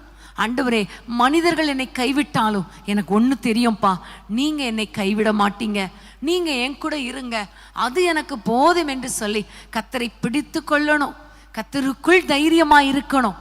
அப்பொழுது ஆண்டவர் அந்த உள்ளான காயம் உங்களுக்குள்ள வராதபடியும் கர்த்தர் கிருபை பாராட்டுவார். அப்படி வந்தாலும் அந்த துதியினால, அந்த ஸ்தோத்திரத்தினால அந்த காயங்களை ஆற்றுவார். அது மாத்திரமல்ல, உங்களை கொண்டு பிறருக்கு ஆசீர்வாதமாய் மாற்றுவார். பிறரை ஆறுதல் படுத்துகிறவர்களாக, பிறருக்கு சுகம் கொடுக்கிறவர்களாக உங்களை ஆண்டவர் மாற்றுவார். ஆமென், ஹல்லேலூயா. அதனால் இன்னைக்கு நீங்க சோர்ந்து போகாதீங்க. எப்படிப்பட்ட சூழ்நிலையிலையும் ஒரு காயம் கூட என்னை தொட முடியாது, ஏன்னா என்னோடு கூட கர்த்தர் இருக்கிறார். நான் அவரை துதிப்பேன், அவரை ஸ்தோத்திரிப்பேன், அவரை நோக்கி பார்ப்பேன், அவரோடு கூட இருப்பேன் என்று தீர்மானம் பண்ணும் பொழுது இந்த சூழ்நிலைகளை தாண்டி செல்ல ஆண்டவர் கிருபை பாராட்டுவார். ஆமென், ஹல்லேலூயா. கர்த்தருக்கு ஸ்தோத்திரம். இன்னும் நம்ம பார்த்தா இந்த சகோதரர்கள் பண்ணுகிற காரியம், 1 சாமுவேல் 17ஆம் அதிகாரம் 28ஆம் வசனத்தை வாசிப்போம். 1 சாமுவேல் 17:28. அந்த மனுஷரோடே அவன் பேசிக் கொண்டிருக்கிறதை அவன் மூத்த சகோதரனாகிய எலியாப் கேட்டபோது அவன் தாவீதின் மேல் கோபம் கொண்டு, நீ இங்கே வந்தது என்ன? வனாந்திரத்தில் உள்ள அந்த கொஞ்ச ஆடுகளை நீ யார் வசத்தில் விட்டாய்? யுத்தத்தை பார்க்க அல்லவா வந்தாய்? உன் துணிகரத்தையும் உன் இருதயத்தின் அகங்காரத்தையும் நான் அறிவேன் என்றான். இங்க பார்க்கிறோம், இவன் வருகிறான். இவன் எதுக்காக வந்தான் நம்ம எல்லாருக்கும் தெரியும். அண்ணன் தம்பிகளுக்கு எல்லாத்துக்கும் சாப்பாடு கொடுத்துட்டு அவங்க எப்படி இருக்காங்கன்னு பார்த்துட்டு வாடா அப்படின்னு சொல்லி தான் தகப்பனார் அனுப்பி வைத்தார்.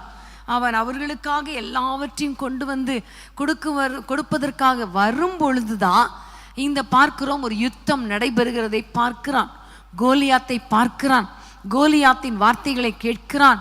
அதை பார்த்து கொண்டே இருக்கும் பொழுதே தன்னுடைய சகோதரனுடைய துணிகரமான ஒரு வார்த்தை கேட்கிறான். என்ன வார்த்தை? கோபம் கொண்டு அவன் சொல்லுகிறான், நீ யுத்தத்தை பார்க்க வந்தாயா?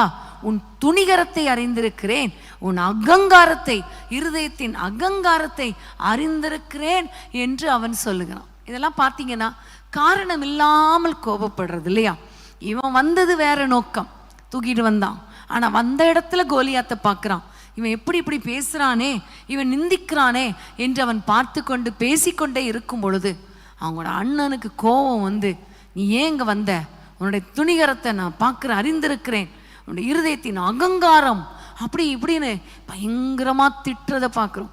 அதுவும் யார் முன்னாடியே திட்டுறாரு? மற்ற எல்லா மனிதர்கள் முன்பாக திட்டுறாரு. பொதுவா யாரையாவது திட்டும்போது சிலர் சொல்லுவாங்க, எல்லாரும் முன்னாடியும் திட்டுறீங்களே, எனக்கு அதுதானே கஷ்டமா இருக்கு, அறை வீட்டுக்குள்ள ரூம்ல கூட்டு போய் 4 அடியாவது அடிச்சிருங்க, ஒன்றும் இல்லை, பிரச்சனை இல்லை, எல்லாரும் முன்னாடியும் திட்டாதீங்க, அவமானமா இருக்குன்னு சொல்லுவோம் இல்லையா? அதே மாதிரி தான் இங்க பார்க்கிறோம், தாவீதுக்கு ஒரு பெரிய அவமானம், ஒரு வேதனை. ஏன்னா இன்னசென்ட்டா வர்றாரு, இங்க வந்து அப்பாவுக்கு கீழ்ப்படிஞ்சு வர்றாரு, சொந்த சகோதரர்களுக்காக தான் வர்றாரு. ஆனா சகோதரர் என்ன சொல்றான், எவ்வளோ கோபம் கொண்டு பயங்கரமா பேசும் பொழுது அவனுடைய உள்ளத்துல ஒரு சோர்வு வந்திருக்கணும். நாம இருந்தா அவ்வளவுதான், என்னடா இது, நம்ம அண்ணனுக்கு தானே சாப்பாடு கொண்டு வந்தோம், அண்ணனுக்கு நல்லது தானே செய்ய வந்தோம், அண்ணனுக்காக தானே வந்தோம், அப்பா தானே அனுப்பி விட்டாங்க, நானா வந்தேன், ஆடுகளை விட்டுட்டு நானா வந்தேன், அப்பா தானே அனுப்புனாங்கன்னு சோர்ந்து சோர்ந்து சோர்ந்து பேசி பேசி பேசி உள்ள அப்படியே நம்ம இருதயம் ரொம்ப வேதனை, ஒரு உள்ளான மனுஷன்ல ஒரு காயப்பட்டு இருப்போம் இல்லையா, பயங்கரமான ஒரு காயத்துக்குள்ள நம்ம போயிருப்போம். ஆனா இந்த தாவீது பாருங்களேன், தாவீதுக்கு விரோதமா அவங்க அண்ணன் பேசினாலும் அவன் சொல்லுகிறான். 29ஆம் வசனத்தை வாசிப்போம். 29. அதற்கு தாவீது, நான் இப்பொழுது செய்தது என்ன, நான் வந்ததற்கு முகாந்திரம் இல்லையா என்று சொல்லி. ஆமென். இவன் ஏன் இந்த சகோதரனுடைய அந்த வார்த்தைகளினால காயப்படல அப்படின்னா, இந்த தாவீதுக்கு ஒரு காரியம் தெரிந்திருந்தது. அந்த என்ன காரியம் தெரியுமா, நான் இங்க நிற்கிறதுக்கு, இந்த இடத்துக்கு வந்ததுக்கு எங்க அப்பா அனுப்பினாலும் சரி, ஆனால் நான் இங்க வந்ததற்கு ஒரு நோக்கம் உண்டு, நான் இங்க வந்ததற்கு ஒரு முகாந்திரம் இல்லையா. அப்போ இந்த தாவீதுக்குள்ளே அந்த உள்ளான மனுஷன்ல காயம் ஏற்படுகிற சூழ்நிலையில அந்த காயம் ஏற்படாமல் அவன் நின்றதுக்கு காரணம் என்ன தெரியுமா, இந்த தாவீதுக்குள்ளே தேவ திட்டத்தை அறிந்திருந்தான். இந்த தாவீது ராஜா ஆண்டவர் தன்னை கொண்டு வந்ததின் நோக்கத்தை அறிந்திருந்தான். பிரியமானவர்களே, இன்னைக்கு நம்ம ஒருவேளை ஒரு இடத்துல வேலை செய்கிறோன்னு வைங்களேன், ஒரு இடத்துல திருமணமாகி போயிருக்கோன்னு வைங்களேன், அந்த வீட்டில் இருக்கிறவங்க அல்லது வேலை ஸ்தலத்தில் நம்மளை ரொம்ப வேதனைப்படுத்துகிறாங்க, சொந்தக்காரங்களே வேதனைப்படுத்துகிறாங்க, குடும்பத்தில் திருமணமாகி போன இடத்துல வேதனைப்படுத்துகிறாங்க, ரொம்ப பேசுகிறாங்க அப்படின்னா நம்ம உடனே என்ன ஆயிரும், சோர்ந்து போய் இந்த வேலையை விட்டுட்டு போயிட வேண்டியதான், இந்த குடும்பத்தை விட்டுட்டு போயிட வேண்டியதான். இப்படி நினைக்கிறதுனால தான், திரும்ப திரும்ப உள்ளான மனுஷன்ல காயப்பட்டதுனால தான் எல்லாரும் சில குடும்பங்களில் வேலையை விட்டு போயிடுறாங்க. ஒரு சிலரால் அந்த மன அழுத்தத்துக்குள்ளாகி வேலையை தொடர்ந்து பார்க்க முடியல.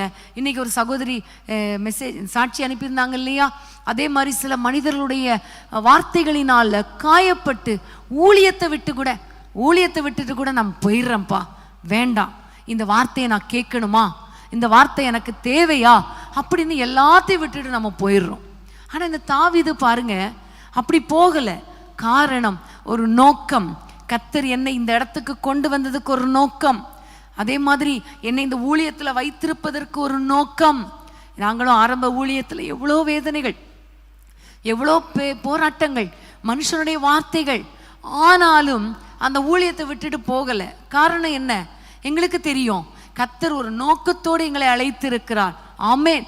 ஒரு குடும்பத்துக்கு திருமணமாகி போனவங்களுக்கு இருக்கணும், கர்த்தர் என்னை ஒரு நோக்கம் இல்லாமல் இந்த குடும்பத்தில் என்னை அனுப்பலை, ஒரு நோக்கம் இல்லாமல் எனக்கு இந்த வேலையை கொடுக்கல, ஒரு நோக்கம் இல்லாமல் என்னை இந்த பொசிஷன்ல வைக்கல, ஒரு நோக்கம் இல்லாமல் இந்த ஊருக்கு டிரான்ஸ்ஃபர் பண்ணி கொண்டு வரல, ஒரு நோக்கத்தோடு கர்த்தர் கொண்டு வந்திருக்கிறார், ஒரு நோக்கத்தோடு இந்த சபையில கொண்டு வந்திருக்கிறார், ஒரு நோக்கத்தோடு என்னை இந்த ஊழியத்துல வைத்திருக்கிறார் அப்படிங்கிற எண்ணம் இருந்தால், யார் காயப்படுத்தினாலும், யார் நம்மை வேதனைப்படுத்தி பேசினாலும் அதெல்லாம் துடைத்து போடுகிற அழுக்க போல தூக்கி வீசிட்டு நம்ம என்ன செஞ்சிட்டே இருப்போம், முன்னேறி போய்கொண்டே இருப்போம். ஆனா நோக்கத்தை அறியாதவர்கள்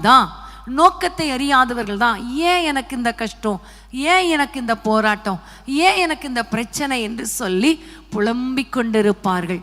இன்னைக்கு நீங்க எப்படிப்பட்ட சூழ்நிலையில் இருக்கிறீங்க, எனக்கு ஏன் இந்த பிரச்சனை, நான் ஏன் இந்த வார்த்தைகளை கேட்கணும், இவங்களிடத்துல இந்த வார்த்தையை கேட்கணுமா, இப்படி நினைக்கிறீங்களா? குடும்பத்துல ஏன் நான் இவ்வளோ கஷ்டப்படணும் அப்படின்னு நினைக்கிறீங்களா? அல்லது எனக்கென்று ஒரு நோக்கத்தை வைத்திருக்கிறார், இன்றைக்கு ஒருவேளை அது தெரியாவிட்டாலும் சீக்கிரத்தில் அது தெரியும் என்கிற ஒரு எண்ணத்தோடு என்னை ரட்சித்ததற்கு ஒரு நோக்கம், என்னை அபிஷேகித்ததுக்கு ஒரு நோக்கம், என்னை இந்த இடத்துல நிறுத்தி இருக்கிறதுக்கு ஒரு நோக்கம் உண்டு என்று நீங்க அறிந்திருந்தீங்கன்னா கண்டிப்பா எந்த காரியமும் உங்களை சோர்வடைய பண்ணாது, உங்களுடைய இருதயத்தை கலங்க பண்ணாது, உங்களுடைய இருதயத்துல காயப்படுத்தாது. ஆமென், ஹல்லேலூயா, கர்த்தருக்கு ஸ்தோத்திரம். இந்த எப்படி தாவீது தன்னுடைய உள்ளத்துல தன்னுடைய நோக்கத்தை அறிந்திருந்தானோ, தேவ திட்டத்தை அறிந்திருந்தானோ, அவனுக்கு தெரியும் நான் வனாந்திரத்துல இருந்தாலும் அது தேவ திட்டம். வனாந்திரத்திலிருந்து என்னை கொண்டு வந்து அபிஷேகம் பண்ண அவரால் முடியும். இந்த யுத்தத்துக்கு இங்க வந்திருக்கிறேன், என்னுடைய சகோதரர் என்னை வேதனைப்படுத்தினாலும் எனக்கு தெரியும் கர்த்தர் ஒரு திட்டத்தோடு தான் என்னை இங்க கொண்டு வந்திருக்கிறார். ஆமென், ஹல்லேலூயா. இன்னைக்கு நீங்க இதே மாதிரி உங்களுடைய உள்ளத்துல ஒரு எண்ணம் வரும் பொழுது இந்த சோர்வுகளெல்லாம் தூக்கி போட்டுட்டு நம்ம எழும்ப முடியும். இன்னைக்கு நீங்க எழும்புங்க, இன்னைக்கு எழும்புங்க. யார் காயப்படுத்தினா என்ன, எந்த சம்பவம் உங்களை காயப்படுத்தியதோ அந்த சம்பவம் கர்த்தர் அனுமதிக்காம வரல, கர்த்தர் அனுமதிக்காம இந்த வார்த்தை வரல. தாவீது ராஜா சொல்லுகிறாரே, சீமையை தூஷித்த பொழுது என்ன சொல்லுகிறார்? கர்த்தர் அனுமதித்திருக்கிறார், கர்த்தர் இந்த சீமையை என்னை தூஷிக்கும்படி அனுமதித்திருக்கிறார். கர்த்தர் இந்த நேரத்துல என்னுடைய சிறுமையை பார்த்து என்னை உயர்த்துவார், ராஜாவாக உயர்த்துவார். ஆமென், இவனுடைய கண்களுக்கு முன்பாக உயர்த்துவார். அதனாலதான் சீமையுடைய வார்த்தை அவரை வேதனைப்படுத்தல. பிரியமான தேவ பிள்ளைகளே, இன்றைக்கு நமக்கென்று ஒரு பெரிய திட்டம் வச்சிருக்கிறார். தாவீதுக்குன்னு ஒரு பெரிய திட்டம், ஒரு பெரிய கோல், ஒரு பெரிய பிளான். சமஸ்த இஸ்ரவேலருக்கும் ராஜாவாக கூடிய ஒரு பிளான். அதனாலதான் இவருக்கு அது தெரிந்திருந்ததுனாலதான் இந்த உள்ளான காயங்கள் தன்னை தொடாதபடிக்கு, தன்னை காயப்படுத்தாதபடிக்கு, மனுஷருடைய வார்த்தைகளினால காயப்படாதபடிக்கு தன்னை காத்து கொண்டார். ஆமென், ஹல்லேலூயா.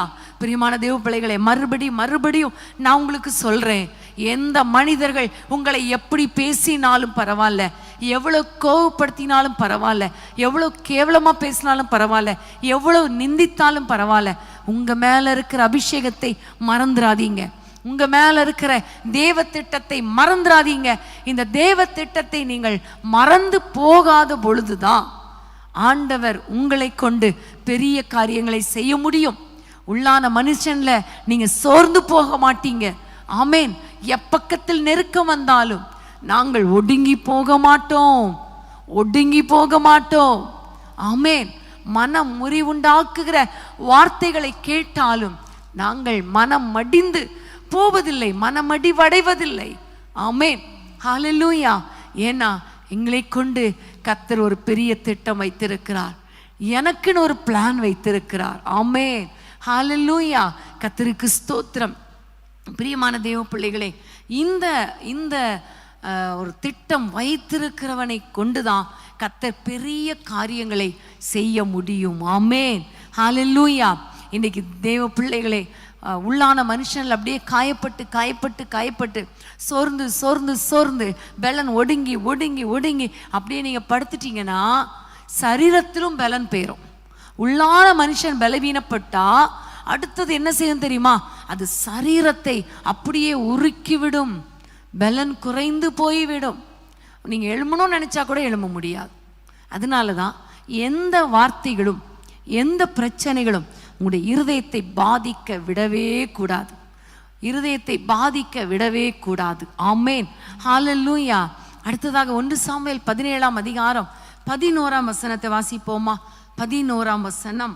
சவுலும் இஸ்ரவேலர் அனைவரும் அந்த பெலிஸ்தனுடைய வார்த்தைகளை கேட்டு கலங்கி மிகவும் பயப்பட்டார்கள். பயங்கரமான வார்த்தையை பேசுகிறார். யாரு? நம்ம எல்லாருக்கும் தெரியும், அந்த பெலிஸ்தனாகிய கோலியாத் பேசி ஜீவனுள்ள தேவனுடைய சேனையை ஒவ்வொரு நாளும் நிந்திக்கிறான். ஒவ்வொரு நாளும் கிட்டத்தட்ட பார்த்தா 40 நாள் நிந்திக்கிறான். எல்லாரும் பயந்து கலங்கி ஓடி போய் ஒளிந்து கொண்டாங்க. ஈவன் சவுல் ராஜா கூட, அவருக்கு அவ்வளோ பெரிய படை வீரர்கள் இருந்தால் கூட அவனும் கலங்கி போனான், சோர்ந்து போனான். அவனுடைய வார்த்தை இவனை வேதனைப்படுத்தியது, சவுலை வேதனைப்படுத்தியது, ஜனங்களை வேதனைப்படுத்தியது. ஏன்னா அவன் என்ன சொல்றான்? நான் யுத்தம் பண்ணலாம், என்னோடு கூட யுத்தம் பண்றதுக்கு ஆள் வாங்க, நீங்க ஜெயித்தா நான் உங்களுக்கு அடிமையாகிறேன், ஆனால் நீங்கள் தோற்று போனால் நீங்கள் எனக்கு அடிமையாகணும் அப்படிங்கிற அந்த வார்த்தை, மனுஷனுடைய வார்த்தை சவுலை காயப்படுத்தி விட்டது. அந்த இருந்த அத்தனை இஸ்ரவேலரையும் காயப்படுத்தி விட்டது. அவங்களுக்குள்ளே வேதனை, அவங்க பயம், வேதனை வரும் பொழுது பயம் வந்துடும், அப்புறம் கலக்கம் வந்துடும். அவங்களால நிற்க முடியல, ஓடி ஒளிந்து கொண்டார்கள். ஆனால் 26ஆம் வசனத்தை வாசிங்களேன். 26ஆம் வசனம். அப்பொழுது தாவீது தன் அண்டையிலே நிற்கிறவர்களை பார்த்து, இந்த பெலிஸ்தனை கொன்று இஸ்ரவேலுக்கு நேரிட்ட நிந்தையை நீக்குகிறவனுக்கு என்ன செய்யப்படும்? ஜீவனுள்ள தேவனுடைய சேனைகளை நிந்திக்கிறதற்கு விருத்த சேதனம் இல்லாத இந்த பெலிஸ்தன் எம்மாத்திரம் என்றான். ஆமென். எல்லாரும் சோர்ந்து போனாங்க, அந்த வார்த்தையினால பயந்து கலங்கி போனாங்க. அந்த வார்த்தை அவர்கள் உள்ளத்தை தைத்தது, வேதனைப்படுத்தியது. ஆனால் தாவீதுடைய இருதயத்தை மாத்திரம் இந்த கோலியாத்துடைய வார்த்தை அசைக்க முடியாமல் போய்விட்டது. அவன் அசைக்கப்படலை. அதற்கு பதிலாக அவனுக்குள்ளே ஒரு வைராக்கியம் எழும்புகிறது. இந்த கோலியாத், இந்த பெலிஸ்தன், இந்த விருத்த சேதனம் இல்லாத இந்த மனிதன் ஆண்டவரை நிந்திப்பதற்கு, ஜீவனுள்ள தேவனுடைய சேனையை, தேவ பிள்ளைகளை, இஸ்ரவேல் ஜனங்களை நிந்திப்பதற்கு அவன் எம்மாத்திரம் என்று சொல்லி அவன் வேதனைப்படுகிறான். வைராக்கியத்தோடு அவன் பேசுகிறதை நம்ம பார்க்கிறோம். பிரியமான தேவ பிள்ளைகளே, தேவையில்லாத மற்ற மனிதர்களுடைய வார்த்தை அநேக நேரங்களில் நம்முடைய உள்ளத்தை காயப்படுத்துறதுனால நம்ம ஒருவேளை பயந்து கலங்கி ஆண்டவரை விட்டே தூரம் போயிருக்கலாம். அல்லது ஒன்றுமே வேணாம்ப்பா, நாங்கள் ஓடி ஒளிந்து கொண்டுகிறோம் என்று ஒளிந்து கொண்டிருக்கலாம். இதே சூழ்நிலையில் நீங்கள் ஒருவேளை இருந்தீங்கன்னா இன்னைக்கு நீங்கள் தாவீதை பாருங்க, தாவீதுடைய வாழ்க்கையை பாருங்க. இந்த பெலிஸ்தனுடைய இந்த கோலியத் பார்க்கறதுக்கு அவ்வளோ பிரம்மாண்டமாக இருக்கிறான், அவ்வளோ உயரமானவன், அவ்வளோ தடியானவன். அவனுடைய எல்லா ஆயுதங்கள் கூட அவ்வளோ வெயிட்டாக இருக்குது. அப்படிப்பட்ட ஒரு மனிதன், பேச்சும் ஜைஜாண்டிக்கா இருக்குது, அவனுடைய வார்த்தை பயங்கரமா இருக்குது. எல்லாரும் சோர்ந்து போனாங்க, எல்லாரும் கலங்கி போனாங்க, எல்லாரும் மனமடிவாயிட்டாங்க. ஆனா இந்த தாவீது மாத்திரம் அந்த வார்த்தையை அவன் உள்ள வாங்கல. அதுக்கு பதிலாக அவன் வேகமாக வெளியே ஒரு வார்த்தையை போடுகிறான். இந்த விருத்த சேதனம் இல்லாத பெலிஸ்தன் எம்மாத்திரம். அது மாத்திரம் அல்ல, அவன் சொல்லுகிறான் 36ஆம் வசனத்துல, அவன் சொல்லும் பொழுது, ஒரு சிங்கத்தை நான் வெட்டி போட்டேன், கொன்று போட்டேன், கரடியை கொன்று போட்டேன். ஆனால் இந்த 36ஆம் வசனத்துல அதை வாசிக்கலாமா? அந்த சிங்கத்தையும் அந்த கரடியையும் உம்முடைய அடியானாகிய நான் கொன்றேன். விருத்த சேதனம் இல்லாத இந்த பெலிஸ்தனும் அவைகளில் ஒன்றை போல இருப்பான். அவன் ஜீவனுள்ள தேவனுடைய சேனைகளை நிந்தித்தானே என்றான். இந்த தாவீதுக்குள்ளே ஒரு காரியம் வருகிறது, ஞாபகம் வருகிறது. வனாந்திரத்தில் ஆடுகளை மேய்த்து கொண்டிருந்த பொழுது ஒரு விசை சிங்கத்தை கொன்றேன், ஒரு விசை கரடியை கொன்றேன். அப்போ ஆண்டவர் கூட இருந்து எனக்கு ஒரு வெற்றியை கொடுத்தாரே. இந்த விருத்த சேதனம் இல்லாத பெலிஸ்தனோ அவைகளில் ஒன்றை போலதான் இருப்பான். அன்றைக்கு அவர்களுக்கு அதாவது சிங்கத்துக்கும் கரடிக்கும் தப்புவித்த ஆண்டவர் இன்றைக்கு இந்த பெலிஸ்தனுடைய கைக்கும் என்னை தப்புவிப்பார் என்கிற ஒரு விசுவாசம் அவனுக்குள்ளே இருந்தது. ஆமென், ஹல்லேலூயா. ஒரு பக்கம் அவனுக்குள்ளே வைராக்கியம், இன்னொரு பக்கம் அவனுக்குள்ளே விசுவாசம். பிரியமானவர்களை, கொஞ்சம் யோசித்து பார்த்தீங்கன்னா நம்ம எப்போவுமே இன்னைக்கு இருக்கிற பிரச்சனையை தான் ஃபோக்கஸ் பண்ணி பார்த்துட்டே இருக்கிறோம். இன்னைக்கு இந்த பிரச்சனை வந்துருச்சே, இவ்வளோ பெரிய போராட்டம் வந்துருச்சே, இவ்வளோ பெரிய வேதனை வந்துருச்சே, என் இருதயம் பாதிக்கப்பட்டு இருக்குதே, இவ்வளோ பெரிய போராட்டம், இவ்வளோ பெரிய பெலிஸ்தனை நான் எப்படி எதிர்கொள்வது? இப்படி நினச்சி நினச்சி நினச்சி நினச்சி உள்ளத்தில் காயப்பட்டுரும், உள்ளத்தில் கலக்கம் வந்துடுது, உள்ளத்தில் பயம் வந்துடுது, வேதனை வந்துடுது. ஆனால் நம்ம ஆண்டவரை குறித்து பார்த்துருக்குறோமா? ஆண்டவர் எவ்வளோ பெரியவர், ஆண்டவர் எவ்வளோ பெரியவர், இந்த பிரச்சனையை தீர்க்க அவர் எவ்வளோ பெரியவர், அவர் பெரியவர் எனக்குள்ள இருக்கிறார் அப்படிங்கிற ஒரு வைராக்கியம் இருந்தா இந்த பிரச்சனைகளை தாண்டி செல்ல முடியுமே, இந்த வேதனைகளை, இந்த மன மடிவை தாண்டி செல்ல முடியுமே. ஆனால் ஏன் நமக்கு இல்லை? ஏன் நமக்கு அந்த எண்ணம் இல்லை? அது மாத்திரமல்ல, ஏற்கனவே ஆண்டவர் எவ்வளோ அற்புதங்களை செஞ்சிருக்கிறார், எவ்வளோ பிரச்சனை நடுவில் நம்ம போன பொழுது எத்தனை அற்புதங்களை செஞ்சிருக்கிறார். அதை பற்றியே நம்ம நினைக்கிறதே இல்லை, அதை பற்றியும் நினைக்கிறது இல்லை. இவன் தாவீது பாருங்க, சிங்கத்துக்கு என்னை தப்புவித்தார், கரடிக்கு தப்புவித்தார், அவர் இந்த பெலிஸ்தன் கைக்கு தப்புவிக்க மாட்டாரா? இல்லையா? அப்ப ஆண்டவர் ஏற்கனவே செய்த நன்மைகளை நம்ம நினைச்சா இன்னைக்கு இருக்கிற பிரச்சனையினால, இன்னைக்கு இருக்கிற மனிதர்களுடைய, இன்னைக்கு பேசுற மனிதர்களுடைய வார்த்தையினால நம்ம காயப்படவே மாட்டோம்.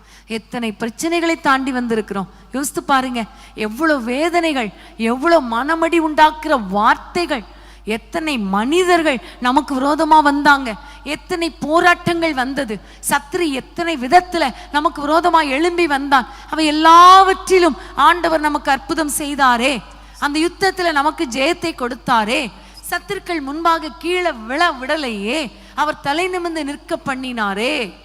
அதை யோசித்து பாருங்க. அதை நீங்க கொஞ்சம் யோசித்து பார்த்தீங்கன்னா கண்டிப்பா கண்டிப்பா நீங்க ஒரு நாளும் சோர்ந்து போகவே மாட்டீங்க, ஒரு நாளும் சோர்ந்து போகவே மாட்டீங்க. ஆமென். இன்றைக்கு ஆண்டவர் உங்களோடு பேசி கொண்டிருக்கிறார். இன்றைக்கு இருக்கிற சூழ்நிலையை பார்த்து நீங்க மனமடிவாகாதீங்க. இன்றைக்கு இருக்கிற பிரச்சனையில கர்த்தர் எவ்வளவு பெரியவர். இந்த பிரச்சனை பார்க்கிலும் உங்களில் இருக்கிறவர் எவ்வளவு பெரியவர். உலகத்தில் இருக்கிறவனிலும் உங்களில் இருக்கிறவர் எவ்வளவு பெரியவர். உலகத்தை ஜெயித்தவர், உபத்திரவங்களை ஜெயித்தவர் நம்மோடு கூட இருக்கிறாரே. நீங்க ஏன் சோர்ந்து போகணும்? ஏன் சோர்ந்து போகணும்? அடுத்ததாக, ஏற்கனவே எத்தனையோ பிரச்சனையில, இதை விட பெரிய பிரச்சனையில எங்களுக்கு அற்புதம் செய்தாரே, நம்மை விடுவித்தாரே, நம்மை தப்புவித்தாரே, நம்ம சோர்ந்து போக விடலையே, கீழே விழ விடலையே. இன்னைக்கு விட்டுருவாரா? இன்னைக்கு விட்டுருவாரா? விடமாட்டாரே. ஏற்கனவே கர்த்தர் செய்த அற்புதங்களை நினைச்சு பாருங்க. இந்த பிரச்சனையிலே கர்த்தர் என்னை தப்புவிப்பாருங்கிற விசுவாசத்தை நீங்க பெற்றுக்கொள்ளணும். ஆமென். பவுலுடைய வாழ்க்கையில பார்க்கும் பொழுது கொரிந்தியர்ல அவர் சொல்லுகிற காரியம், ஆண்டவர் எங்களை ஏற்கனவே அவர் பெரிய பிரச்சனையில, மரணம் போன்ற பிரச்சனையில கூட எங்களை தப்புவித்தார். இப்பவும் பிரச்சனை வருது, தப்புவிக்கிறார், இனியும் தப்புவிப்பார். ஆமென். பவுல் சொல்லுகிறார், ஏற்கனவே எவ்வளோ போராட்டம், அதுல தப்புவிச்சாரே. யூரோ கிளிதான் போன்ற கடுங்காற்று வந்ததே, அங்க தப்புவித்தாரே. மனிதர்கள் முன்பாக எங்களை தப்புவித்தாரே, இன்றைக்கும் தப்புவித்து கொண்டிருக்கிறாரே, இனியும் தப்புவிப்பாரே. இதுதான் மன அழுத்தத்திலிருந்து, மன உள்ளான காயங்களிலிருந்து வெளியே வருவதற்கு சரியான ஒரு மெடிசின். ஆமென். கர்த்தர் ஏற்கனவே செய்த காரியங்களை நினைச்சு பாருங்க. ஏற்கனவே அற்புதம் செஞ்சவர் இந்த பிரச்சனையில என்னை கைவிட மாட்டார், இன்னைக்கு இருக்கிற போராட்டத்தில் என்னை விட்டுற மாட்டார் அப்படிங்கிற ஒரு விசுவாசம்.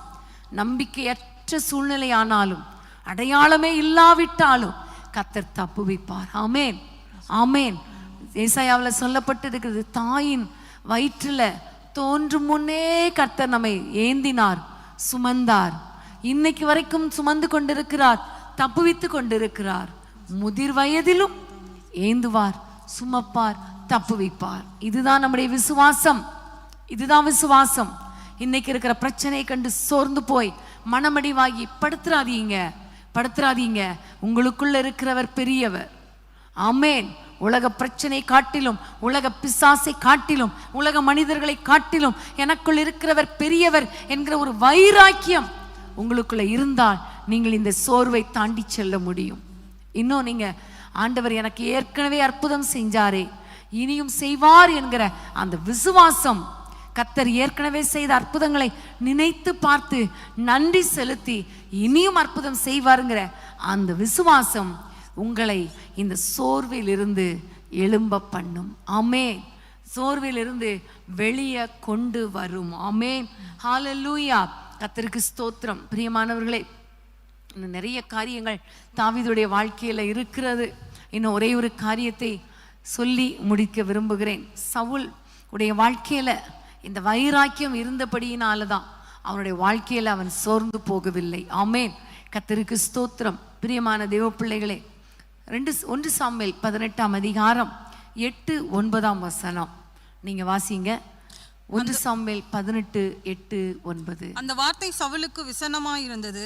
அவன் மிகுந்த எரிச்சல் அடைந்து, தாவீதுக்கு 10,000 எனக்கோ 1000 கொடுத்தார்கள் இன்னும் ராஜாங்கம் மாத்திரம் அவனுக்கு குறைவாயிருக்கிறது என்று சொல்லி அந்நாள் முதற்கொண்டு சவுல் தாவீதை மகாரமாய் பார்த்தான். ஆமென். இங்கேயும் பார்க்கிறோம், சவுல் தாவீதை காய்மக்காரமாய் பார்க்கிறான்.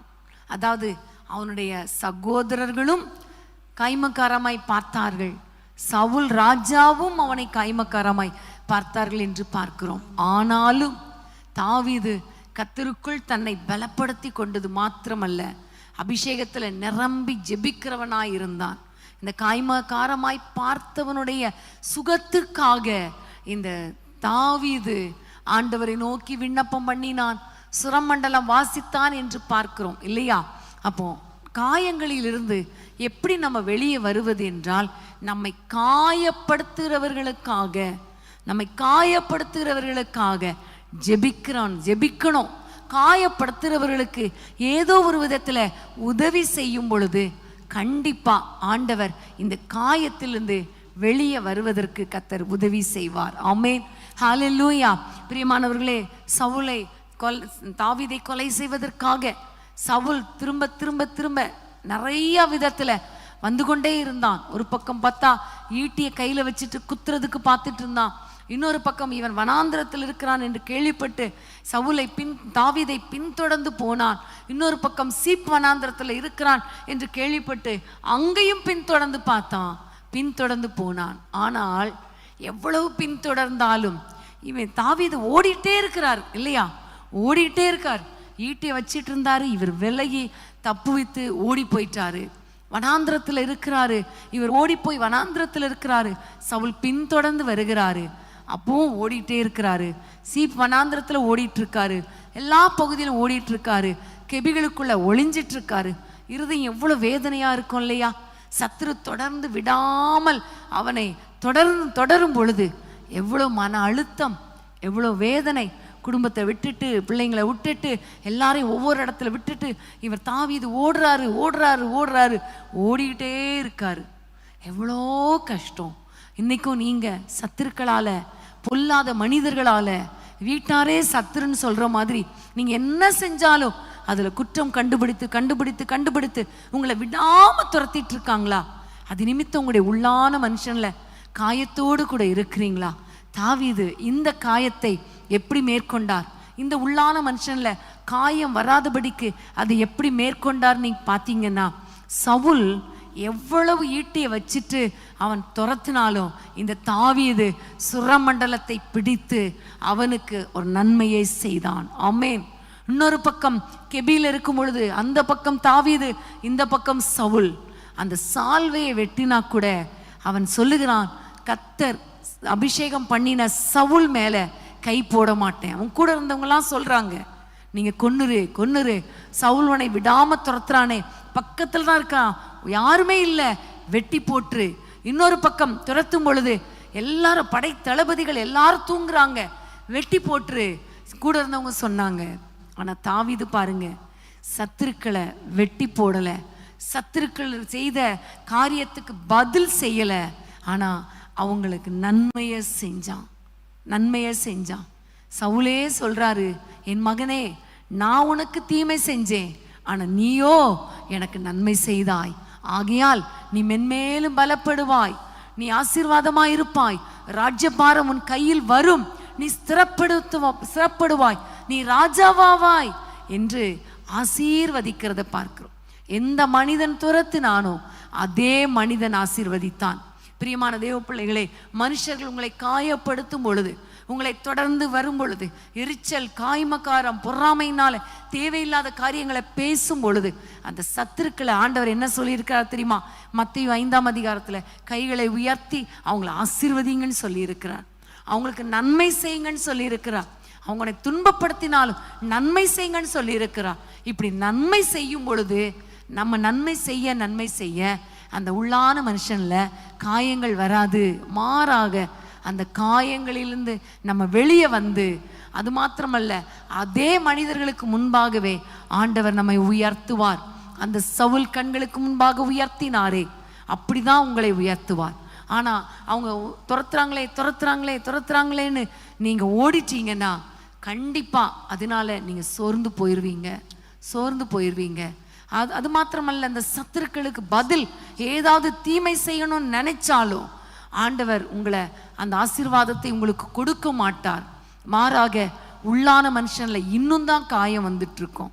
அதனால இன்னைக்கு அன்பான தேவ பிள்ளைகளே, உங்களை யார் காயப்படுத்தினாலும், சத்துருக்கள் பின்தொடர்ந்தாலும், பொல்லாத சத்துரு தொடர்ந்து வந்தாலும், நீங்க பதிலுக்கு பதில் செய்யாதீங்க. அவர்களுக்கு நன்மை செய்யுங்க, கையை உயர்த்தி ஆசீர்வதிங்க, அவங்கள மனதார ஆசீர்வதிக்கிறேன்னு சொல்லுங்க. கண்டிப்பா உங்க வாழ்க்கையில காயங்கள் உங்களை மேற்கொள்ளாது, மாறாக நீங்கள் அந்த காயங்களை மேற்கொள்வீர்கள். எல்லாரும் கைகளை உயர்த்தி நம்ம ஜெபிக்க போறோம். ஆண்டவரை பார்த்து சொல்ல போறோம், ஆண்டவரே, உள்ளான மனுஷன்ல இருக்கிற இந்த காயங்களை எப்படி மேற்கொள்வது என்று எங்களுக்கு நிறைய காரியங்களை கற்றுக் கொடுத்திருக்கிறீங்களே அப்பா, உமக்கு ஸ்தோத்திரம்னு சொல்லுங்க. ஆண்டவரை ஸ்தோத்திரம் பண்ணுங்க. மனுஷர்கள் மறந்தாலும், பெற்றோர் ஒதுக்கினாலும், குடும்பத்தினர் ஒதுக்கினாலும், அப்பா நீங்க என் கூட இருக்கிறீங்களே அது போதும்னு சொல்லுங்க. இந்த காயங்களை தாண்டி வந்துடலாம், இந்த உள்ளான காயங்களை தாண்டிடலாம், மேற்கொண்டுடலாம். அதே மாதிரி சொந்த சகோதரர்கள் உங்களை காயப்படுத்தினாலும் உங்களுக்கு ஒரே ஒரு நோக்கம் இருக்கணும். ஆண்டவரே, என்னை கொண்டு வந்ததற்கு ஒரு நோக்கம் உண்டு, இம்மட்டும் என்னை நடத்துகிறதற்கு ஒரு தேவ திட்டம் உண்டு என்று அந்த தேவ திட்டத்தின் மேல போக்கஸ்டா இருக்கும் பொழுது, ஆண்டவருடைய பிளான் மேலேயே குறிக்கோளா இருக்கும் பொழுது, எந்த காயங்களும் உங்களை சேதப்படுத்த முடியாது. நீங்க தான் காயங்களை தாண்டி செல்வீங்க. மாறாக மற்றவர்களுக்கு ஆசீர்வாதமா நீங்க மாறுவீங்க. அதே மாதிரி பார்க்கும் பொழுது பொல்லாத சாத்தான், பெலிஸ்தன், சத்துரு விரோதமாக பேசின பொழுது எப்படி சவுல் எல்லாம் சோர்ந்து போனாலும், காயப்பட்டாலும், தாவீது காயப்படல. காரணம், அவனுக்குள்ளே இருந்த வைராக்கியம், அவனுக்குள்ளே இருந்த விசுவாசம், அவனுக்குள்ளே இருந்த கர்த்தர் செய்த நன்மைக்காக அந்த நன்றி அறிதல் உள்ள ஒரு இருதயம். இன்னைக்கு ஆண்டவரை பார்த்து சொல்லுங்க, அப்பா உங்க மேல விசுவாசமா இருக்கிறேன், எங்களை இம்மட்டும் நடத்தினீர், இனியும் நடத்துவீர், நான் சோர்ந்து போக மாட்டேன்னு சொல்லுங்க. அது மாத்திரமல்ல, சத்துரு துரத்தி துரத்தி துரத்தி உங்களை வந்து காயப்படுத்தினாலும் நீங்க ஒன்னே ஒண்ணு, காயப்படுத்துறவங்களை ஆசீர்வதிச்சிருங்க. காயப்படுத்துறவங்களுக்கு மனதார நன்மை செய்யுங்க. காயப்படுத்துறவங்க, யோபுடைய வாழ்க்கையில பாருங்க, அவ்வளோ சிநேகிதர்கள் காயப்படுத்தினாங்க, உட்கார்ந்து உட்கார்ந்து காயப்படுத்தினாங்க. நீ அப்படி செஞ்சிருப்ப, இப்படி செஞ்சிருப்ப, அதனாலதான் உனக்கு இந்த ப்ராப்ளம், அதனாலதான் இந்த பிரச்சனை. இன்னைக்கு கூட சொந்தக்காரங்க சொல்லுவாங்களே, அதனாலதான் பிரச்சனை, இதனாலதான் பிரச்சனை. நீங்க பதிலுக்கு பதில் பேசாதீங்க, அவங்களுக்காக விண்ணப்பம் பண்ணுங்க, அவங்கள ஆசீர்வதிங்க, பதில் நன்மை செய்யுங்க. கர்த்தர் உங்கள் சிறையிருப்பை மாற்றுவார், உங்களுடைய காயங்களை ஆற்றுவார், காயங்களை தாண்டி செல்ல கிருபை கொடுப்பார். காயங்கள் உங்களை மேற்கொள்ளாது. ஜெபிக்கலாமா? அன்பின் தகப்பனே, யாரெல்லாம் இருதயத்தில் காயங்களோடு தாவீதை போல வேதனையோடு சொர்ந்து போய் இருக்கிறாங்களோ அத்தனை பிள்ளைகளுக்கு காயங்களை மேற்கொள்ளக்கூடிய வழிகளை கற்றுக் கொடுத்ததற்காக உமக்கு ஸ்தோத்திரம் தகப்பனே. இப்பொழுதும் உள்ளான மனுஷனை ஆண்டவரை வேதனைப்படுத்துகிற அந்த காயங்களை தாண்டி செல்ல நம்முடைய பிள்ளைகளுக்கு கிருபை கொடுப்பீராக. நம்முடைய பிள்ளைகளை தைரியப்படுத்துவீராக ராஜா. நம்முடைய பிள்ளைகள் வாழ்ந்து சுகமாயிருப்பார்களாக. ஆண்டவரே, காயப்படுத்துகிறவர்களுக்காக மன்றாடுகிற அபிஷேகம், காயப்படுத்துகிறவர்களுக்கு நன்மை செய்கிற அபிஷேகம், காயப்படுத்துகிறவங்களுக்கு ஆண்டவரே ஆசீர்வதிக்கிற அந்த அபிஷேகத்தினால நம்முடைய பிள்ளைகளை நிரப்புங்கப்பா. எந்த சூழ்நிலை வந்தாலும், எந்த போராட்டம் வந்தாலும் மனதளவுல பாதிக்கப்படாதபடி நீர் செய்த நன்மைகளை நினைத்து உமக்கு நன்றி செலுத்தி விசுவாசத்தோடு உம்மை நோக்கி பார்த்து காயங்களிலிருந்து விடுதலை அடைந்து ஒரு பெரிய ஜெயத்தை பெற்றுக்கொள்ள இப்படி பிள்ளைகளுக்கு கிருபை கொடுங்கப்பா. எந்த இடத்துல தலை குனிந்தார்களோ, எந்த மனிதர்களால நெருக்கப்பட்டார்களோ அதே மனிதர்களுக்கு முன்பாக, அதே சகோதரர்களுக்கு முன்பாக, அதே குடும்பத்தாருக்கு முன்பாக உம்முடைய பிள்ளைகளை உயர்த்துவீராக, உம்முடைய பிள்ளைகளை ஆசீர்வதிப்பீராக. வெட்கப்படுத்தப்பட்ட அதே இடத்துல நம்முடைய பிள்ளைகள் தலை நிமிர்ந்து நிற்கும்படி கர்த்தர் செய்வீராக. இவர்களை கொண்டு அநேகருக்கு ஆறுதலாய் மாற்றுவீராக. காயப்பட்ட மக்களுக்கு ஆறுதல் கொடுக்கிற மக்களாய், தேர்தல் கொடுக்கிற மக்களாய் நம்முடைய பிள்ளைகளை ஆசீர்வதிப்பீராக. உங்க கையில தாழ்த்தி ஒப்பு கொடுக்கிறோம் இயேசுவின் நாமத்தில் பிதாவே, ஆமேன். என் ஆத்துமாவே கர்த்தரை ஸ்தோத்திரி, என் முழு உளமே பரிசுத்த நாமத்தை ஸ்தோத்திரி. என் ஆத்துமாவே கர்த்தரை ஸ்தோத்திரி. அவர் செய்த சகல உபகாரங்களை மறவாதே. ஆமேன், ஆமேன், ஆமேன். ஹல்லேலூயா. மாணவர்களே, நாளை சனிக்கிழமை மாலை 5:30 மணிக்கு வேதமே மனமகிழ்ச்சியில நீங்க எங்களோடு கலந்து கொள்ள மறந்துடாதீங்க. நிச்சயமாகவே கர்த்தர் நம்மோடு கூட பேசுவார். அந்த நேரங்கள் மிகவும் ஆசீர்வாதமாக இருக்கும். அது மாத்திரமல்ல, வருகிற ஞாயிற்றுக்கிழமை நம்ம எல்லாருக்கும் தெரியும் முழு இரவு ஜெபம். அந்த முழு இரவு ஜெபத்துக்கு ஆயத்தமாகுங்கள். கர்த்தர் நிச்சயமாக நம்முடைய ஜெபங்களை கேட்டு நம்முடைய குடும்பங்களிலே, தேசத்திலே, சபைகளிலே ஒரு பெரிய எழுப்புதலை கட்டளையிடுவார்.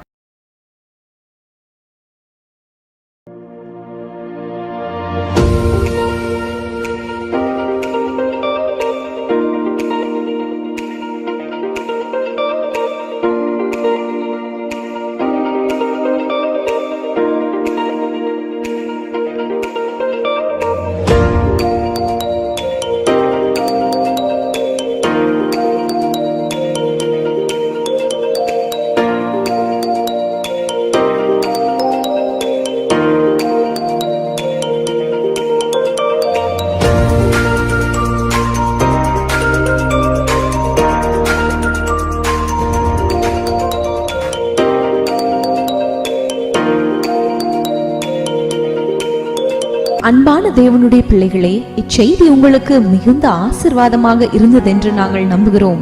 தொடர்ந்து எங்கள் செய்திகளை கேட்டு கர்த்தருக்குள் ஆசீர்வதிக்கப்பட ஜீசஸ் மீட்ஸ் மினிஸ்ட்ரீஸ் என்கிற எங்கள் யூடியூப் சேனலை சப்ஸ்கிரைப் செய்யுங்கள். மேலும் உங்கள் ஜெப உதவிக்கு எங்களோடு நீங்கள் தொடர்பு கொள்ள வேண்டிய தொலைபேசி எண் 9842252836 மற்றும் 7299546363. Email gpsrobinson@hotmail.com. கர்த்தர் உங்களை ஆசீர்வதிப்பாராக.